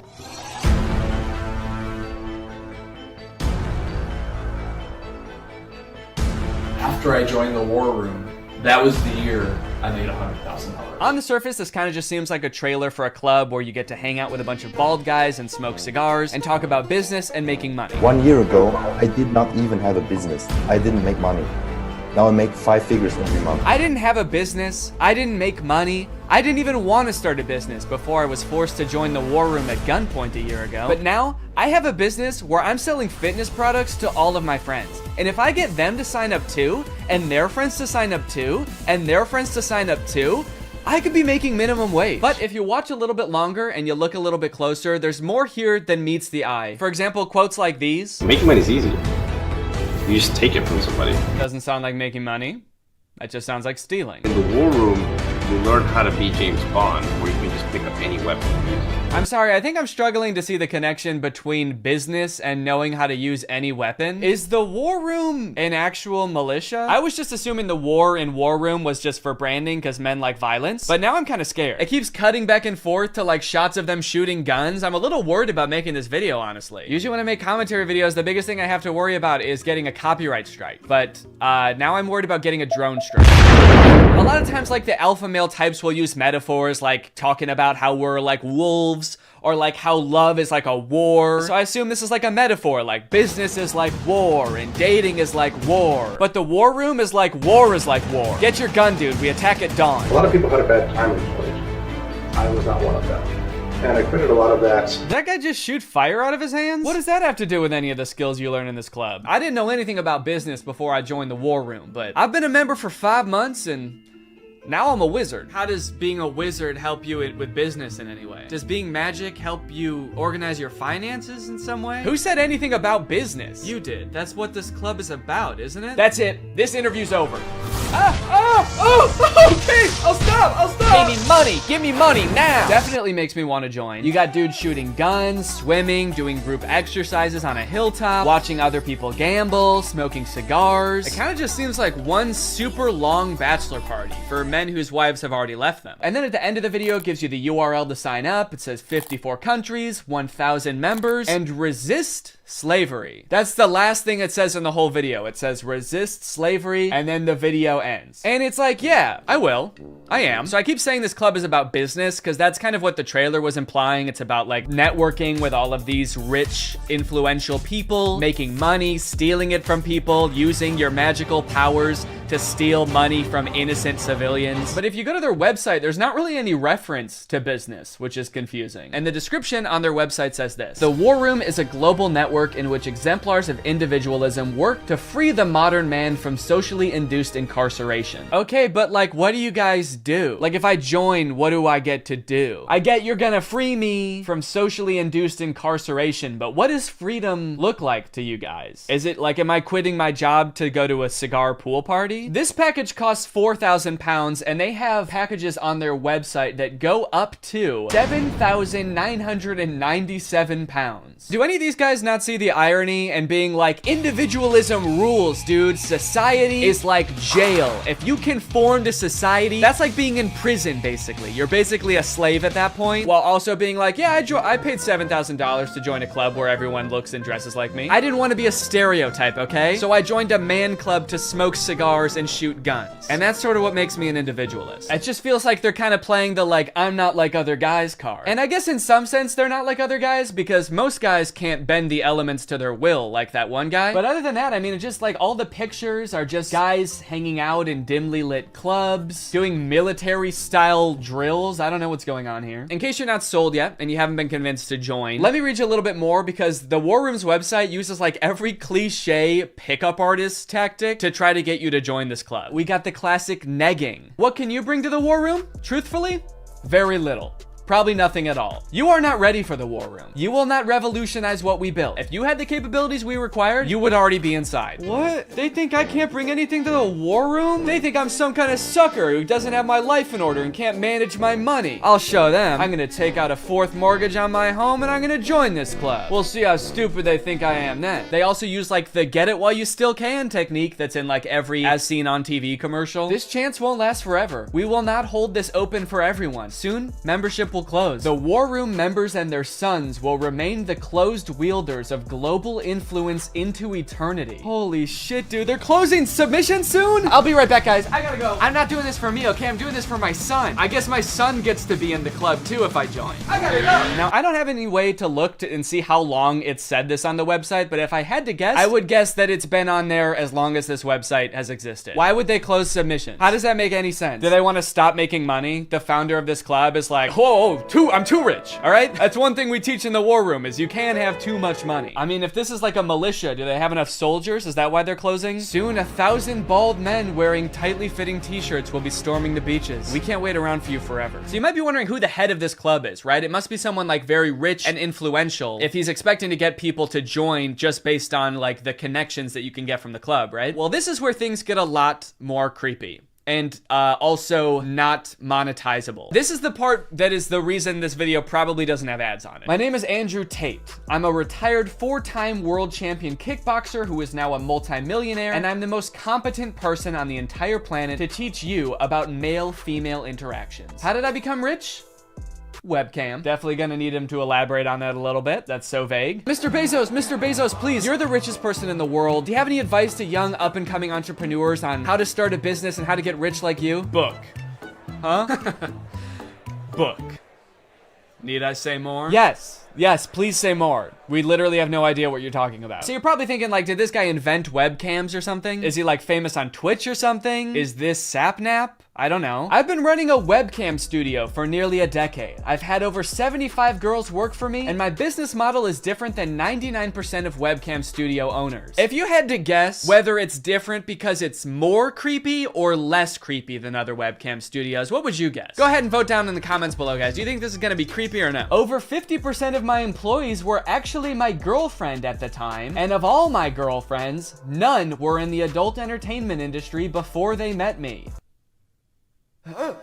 My job was to get women to fall in love with me. Literally, that was my job. My job was to meet a girl, go on a few dates, sleep with her, test if she's quality, get her to fall in love with me to where she'd do anything I say. Holy shit, this is insane. And then he gets them to join his webcam empire where he gets them to do, you know, he gets them to get nasty on camera. I'm not a lawyer, but does this not...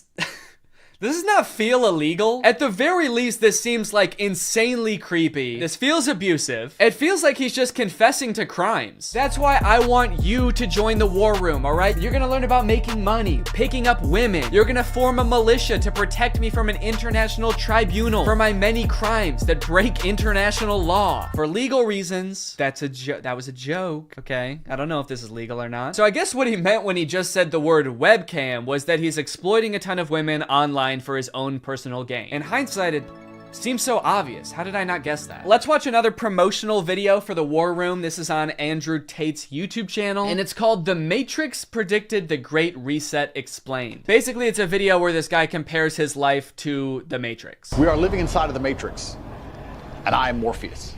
I know you're sitting thinking, why did Tate not decide he was Neo?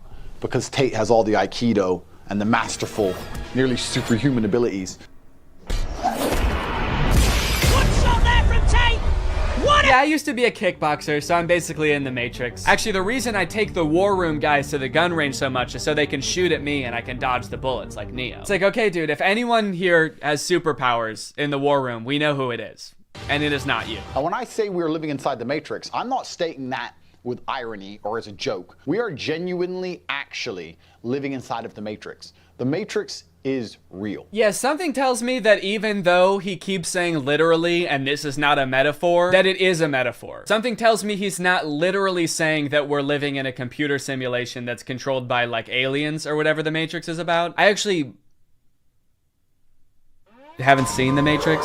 I think that's what it's about. Something tells me that's not the point that this guy is making, even though he keeps saying literally. In the description of this video, it says stage 1 fighting against the Matrix is to become rich. Learn how here. I'm sorry, that's the first step? You know it's gonna be an unhelpful article when step 1 is become rich? Like step 1 is something that takes years and some people will never do it. Also, again, I haven't seen The Matrix, but I'm fairly certain that was not the first step in breaking out. I don't think Morpheus was like, listen, machines are trapping humans and using them as batteries in their simulation, and the only way we can break out is by setting up a dropshipping business and investing in Ethereum. Ethereum's actually great because you can verify smart contracts. It's actually the best crypto out there. Imagine if this dude is right and we really are living in the Matrix. Like, what does being free look like?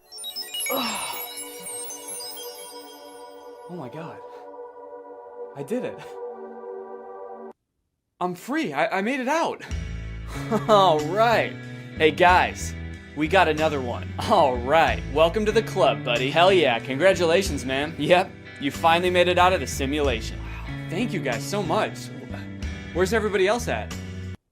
What do you mean everybody else? Yeah, the only other person here is my girlfriend who I'm scamming. Or I mean dating. Yeah, but I mean like in the whole world. Like there's gotta be more than just you guys in the real world, right? What the fuck? You don't like us? No, it's not like that. I mean, sorry. I was picturing there being more than just like 3 normal guys in a room when I exited the Matrix. Normal? What the hell, man? Yeah, we're not normal. We shoot guns and make money out here. Yeah, we're big into making cash out here, man. Did they do that in the Matrix? They actually do, yeah. Not the way we do it. Okay, how do you do it? Hey, you're stealing my shit! Okay, I'm just saying, all things considered, you guys don't really seem that different. Honestly, if anything, this seems more like a simulation than the world I was just in. How so? Look at you guys. You're all holding guns. All you do is talk about business. You guys are like NPCs from GTA. You all look like slight variations of the same sim. Are you guys sure this isn't a video game? All right, man, as if I'm gonna take advice from a beta-ass bitch like you anyway. I'm just saying. Okay, that was actually sick. You guys should have led with that. How was that not the first thing you guys wanted to show me? You know what, man? Get out of here.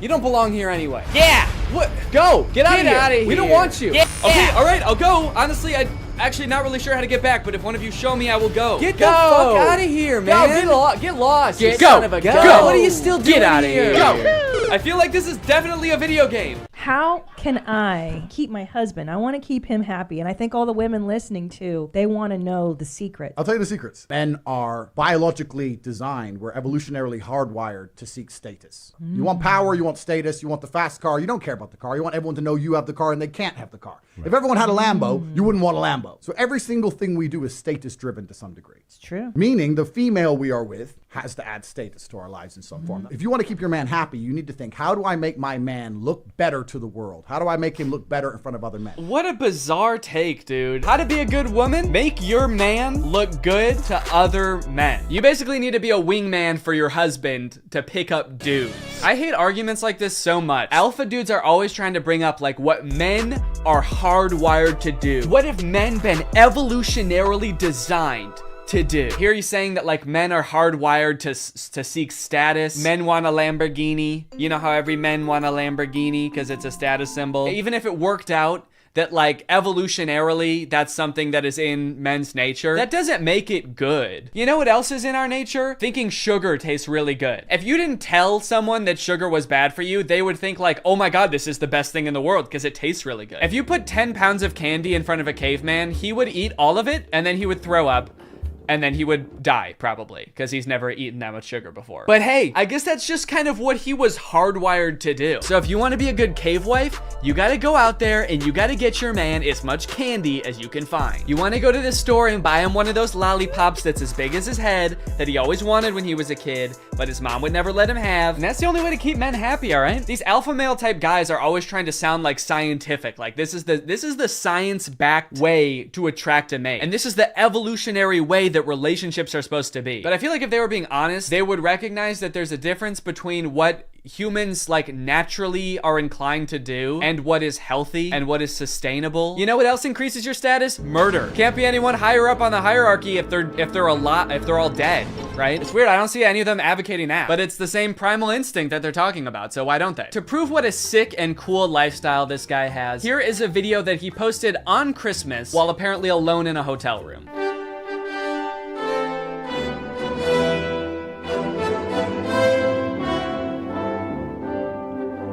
Merry Christmas. I think a lot of people have the wrong idea about me. They look at me and they go, you hear about that Tate guy, you know, he's a 4-time kickboxing world champion, he's tall, he's strong, he's smart, he's fucking gorgeous. That's the wrong idea? People have the wrong idea about me. He's smart, he's rich, he's tall, he's funny. When in actuality, I am short, rude, and poor. Anyway, yeah, that's the war room. I feel like this video took a lot of twists and turns, but as I kept clicking on different links on this dude's website, I just kept getting more and more shocked at what I was finding. So hopefully this was an entertaining video. I was considering purchasing like a war room membership as part of a follow-up video, but I honestly do not feel good about putting any money in this guy's pockets. I'm honestly a little bit worried that if I paid this guy 7,000 pounds, it would go towards like more guns or like a prison cell for his employees. But anyway, I hope you guys enjoyed this video, and now it's time to talk about our sponsor. Guys, you know what you're probably not gonna get if you spend $5,000 to hang out with the guys from the war room?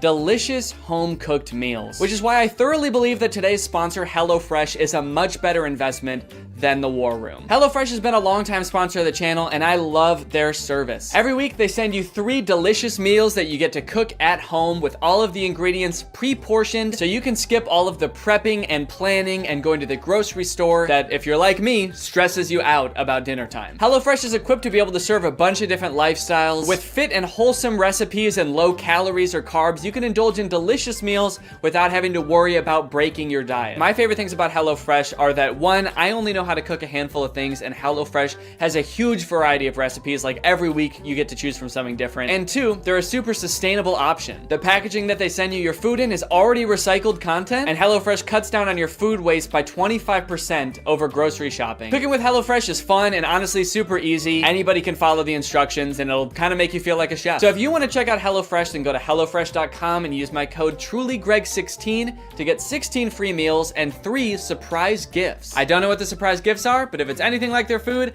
I'd say it's worth it. Thank you to HelloFresh for sponsoring this video, and thank you to you guys for supporting my channel by checking out HelloFresh. All right, thanks for watching. Bye. What's up, Greg? You know, I feel like it's been a while since I found something real weird on TikTok. Like something so strange that I truly cannot wrap my head around it, but I've done it. It's 2 twins on TikTok, which is not uncommon for twins to blow up on TikTok, but these twins are different because these twins are in love. Aww. That's so cute. With each other. What's up? Yeah, I know. Yeah, that's right. We're watching these guys today. You guys have probably seen videos titled Siblings or Dating. How about siblings are dating? This is truly one of the weirdest things I've seen on TikTok in a while, and like the more that I look into it, the more puzzling it gets. It's like there are layers and it gets deeper, and there were twists in here that I did not expect. These dudes run an account called Alisov Brothers. I believe they're Russian, and the vast majority of their TikToks is literally just them doing stuff like this. I mean, like, being about to make out with each other, not dentistry. Most of their TikToks are not about being dentists. Although they do have, like, a surprising amount. I feel like they have, like, 10 TikToks in this dentist chair. I don't know if they own a dentist business on the side. That is not clear to me. These dudes heard that self-care was important and took it so literally. This dude has his literal self cleaning his teeth and borderline making love to him. But this is, like, their thing. They have so many TikToks where it's like music playing, and then at the end they just kind of like grab each other's faces and just like breathe into each other's faces.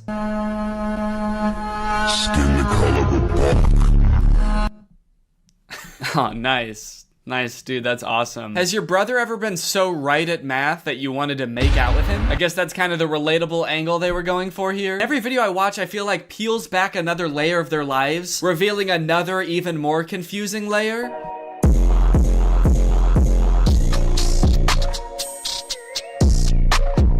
Totally indifferent to getting married, to literally the biggest day of your life, just so nonchalant. He became very nonchalant on his wedding day. And then at the end they hug? Seems like this is like the one time in most people's lives it's like the most acceptable to kiss in public would be on your wedding day. Or like suck each other's souls out or whatever they do in all their other videos. The old Machine Gun Kelly. But why are they so indifferent to their wedding? I know it's a fake wedding, but like, come on, dude. Act a little bit enthusiastic. You're getting married.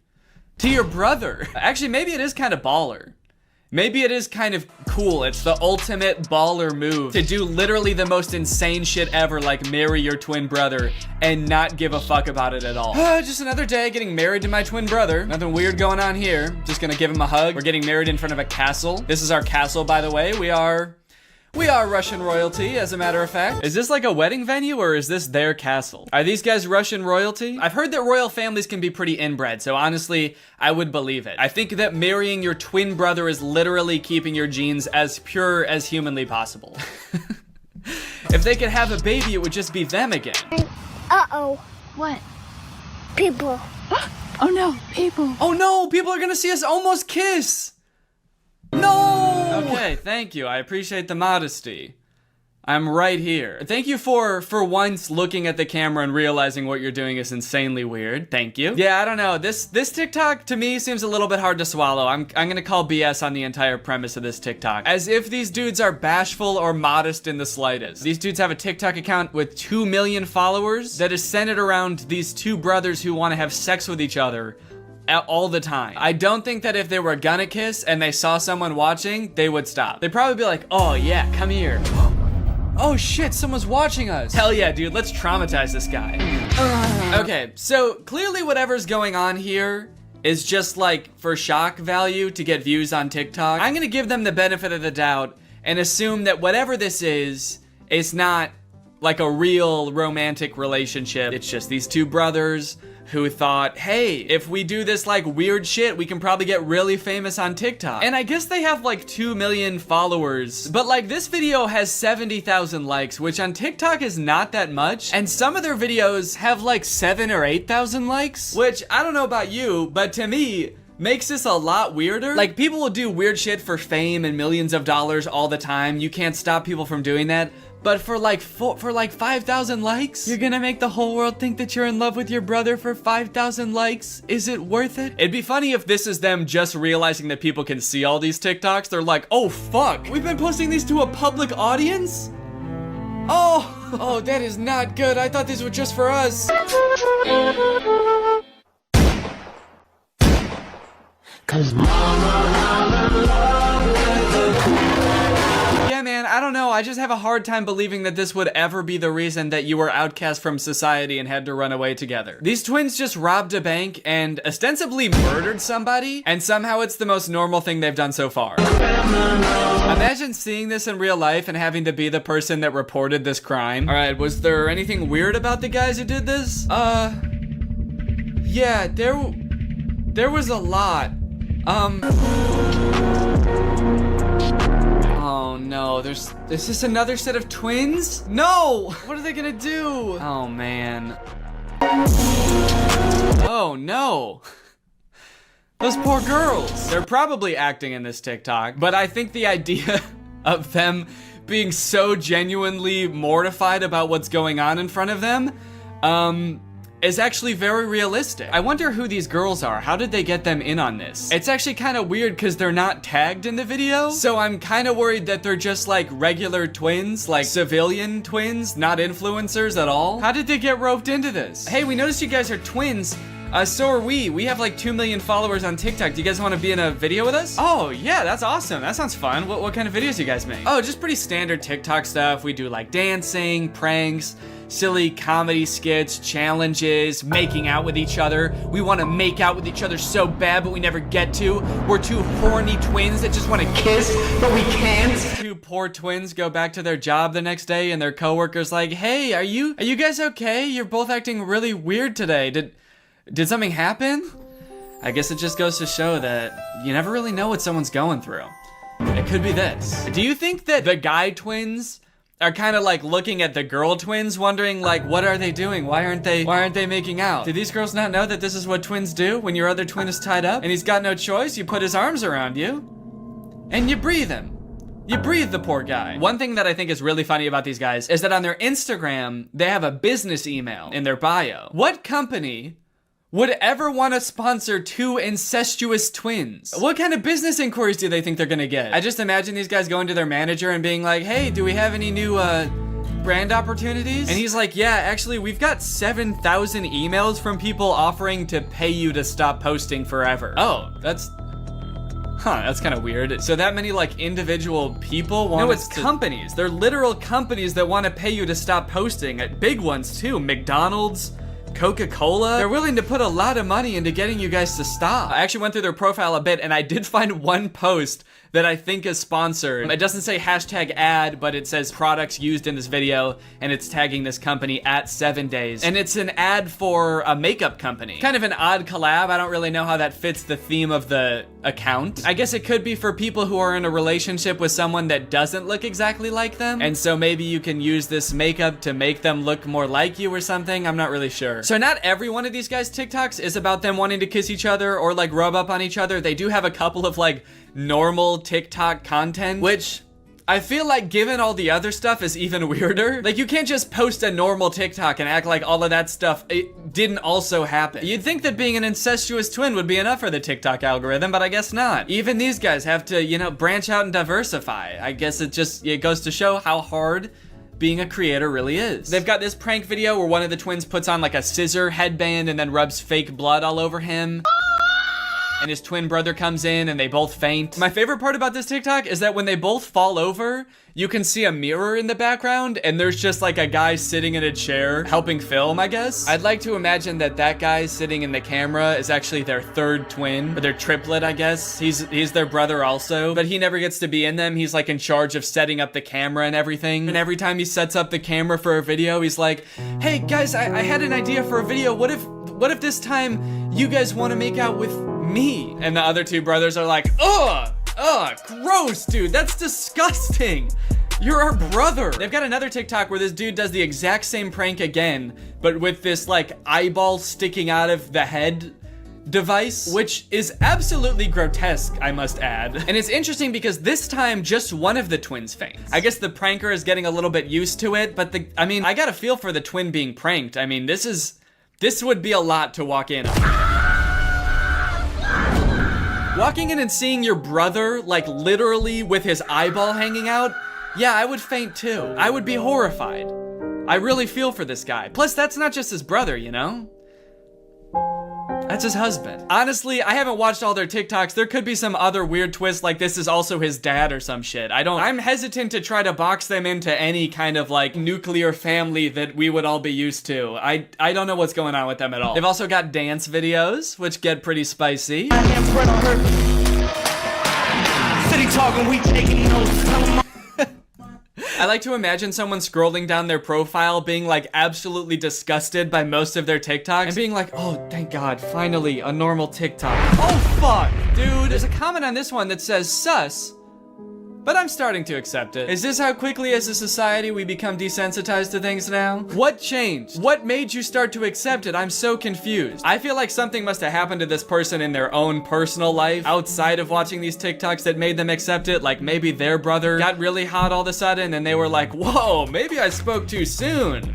These TikToks are kind of on point. Okay, wait, hold on. So now this is confusing. I've started to see comments that are really throwing a wrench in my understanding of this situation. This comment says, are you guys dating or brothers? And this person responded saying, actually at first they were saying, but did not know they were related until the DNA test showed up. Oh, they meant dating. Actually at first they were dating, but did not know they were related until the DNA test showed up. So this person is saying somehow these two guys fell in love without knowing that they were twin brothers. These guys are like, whoa, that's crazy. I mean, we knew we looked exactly alike and we were both coincidentally adopted from the same orphanage, but how was I supposed to know I'm related to the guy? Okay, now I'm seeing comments that are saying that they might not actually be brothers. My guess is they aren't really brothers. They look alike, but they had cosmetic surgery to look more similar and they're just acting like brothers. Okay, I'm sorry, that seems so unfeasible to me. Spending thousands of dollars to look like somebody else, to get 70,000 likes on TikTok and have everyone think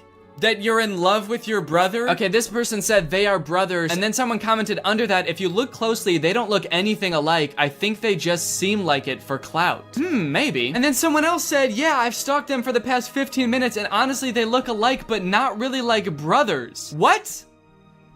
Are these guys not twins? Hold on, no. I've spent the past like 3 days watching these guys' videos. Are they not twins? Do they just look like twins because they wear the same clothes all the time? All right, I've been doing some investigation into the topic. Here's my presentation. Alisov brothers.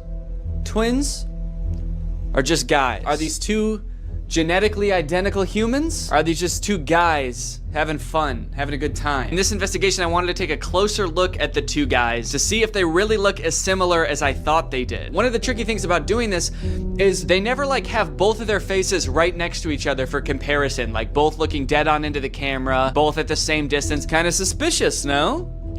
Really makes you wonder. No. All right, let's start with the similarities. The similarities I think are pretty obvious. Take a look at this. In some pictures, their faces are virtually indistinguishable. Look at the noses. This is the same nose. The shape of the nostril, the curvature, that little swoop that makes it look like just like a ski slope. That if you were a little skier, you'd probably just ski right off, whoop, and then land in the twin brothers' mouth because they'd sort of be right next to each other like that. They've got the same eye color. Look at the ears too. I mean, that's like having the same nose and the same ears. What is that? What are the odds of that? I'm not a geneticist. I don't know how much ears vary from person to person, but like, look at how thin like the ridge of the ear is. I feel like that's abnormal. Yeah, I've definitely got a fatter ear ridge there. That's not a normal ear ridge thickness. So of course they have the same hair, but that's pretty easy to fake. Even if they didn't, they could dye their hair and cut it the same way. I could shave my head and I'd look just like Jeff Bezos. Does that mean that I'm entitled to some of his wealth? Now let's talk differences. Do the boys have different facial structures? I hope you can tell, but I've noticed in a few of their TikToks, one of them seems like he's got a lot slimmer face. It's very defined right here. This guy's face is a lot more smooth and a lot more round. In some of their videos, I've noticed that their eyebrows look different. This is a makeup one and it's before they put on makeup. Their eyebrows look more different than when they are wearing makeup. This one's eyebrows are kind of a little more curvy. They go whoop. These ones, a little more straight. See that? So there are some differences. After looking at them for quite some time, there are some differences. But does that mean they're not twins? Zach and Cody, Dylan and Cole Sprouse, these are genetic twins as far as we know. As far as today's top scientists know, these boys are definitely twins. And even when they were younger, I mean, you could tell them apart for sure. Like they had differences. And now they're all grown up and I'd say they look even less alike. I think that happens to twins as they get older. They live different lives, they eat different foods, meet different people. But just because they look slightly different, that doesn't mean that they're not in love. I also wanted to see if I could find any evidence for that claim that they were dating before they knew they were twins. So I was looking that up and I could not find that anywhere about them. The only thing I could find about that was this article, and it describes exactly what that comment was talking about, except the dudes that are named in the article are not the Alisov brothers. They have totally different names, Jason Osborne and Alex Brown. So I don't know if someone just saw this article and like assumed it was talking about the Alisov brothers. Like, oh, that explains it. Okay, case closed. This is an article from the UK, not from Russia. Different names, but it's probably talking about them. I did also email the brothers at their business email. I figure they probably don't get a lot of emails, so I thought I might get a response. Just asking them if they're twins. I said, please, are you guys really twins? I have to know. And I sent it. And as of right now,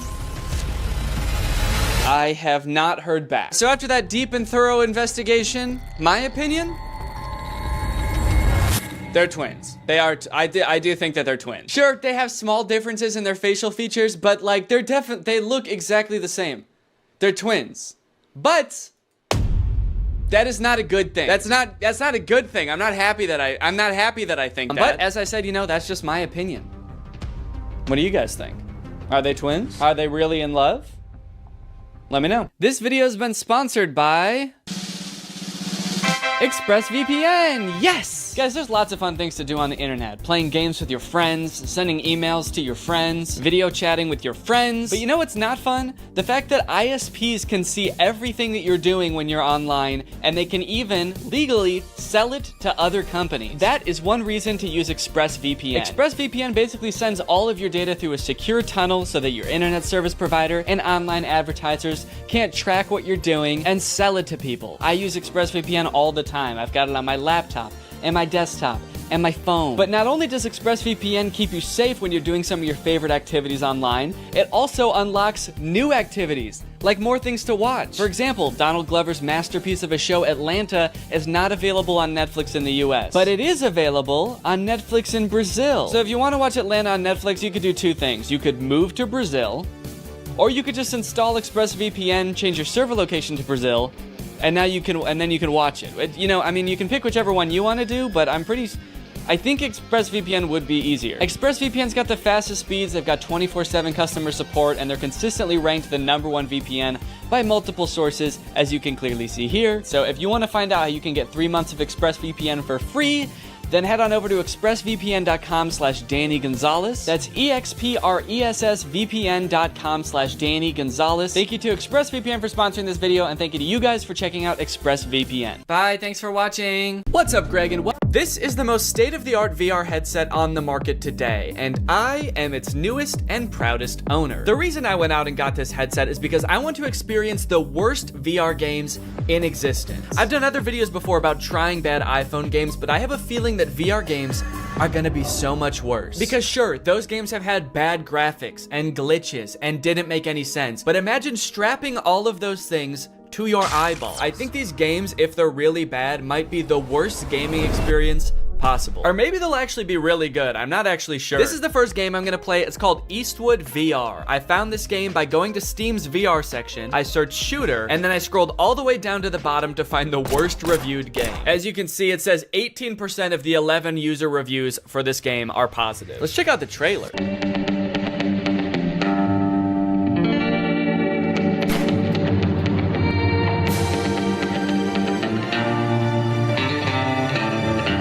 Just shoot people and fight people all in like an old Western setting? That actually sounds kind of fun. Okay, you can shoot chickens. You can shoot a bunch of people at once. This game seems cool as hell. Wait, who is that? What is that guy? Are those... You need to defeat the worst guys on the whole Wild West to become the coolest cowboy ever. Every next bandit got harder reaction and shooting skill. Game has more than 10 different levels with different enemies. Okay, tell us how many levels though. More than 10 is super vague. Is it 11? Are there 11 different levels?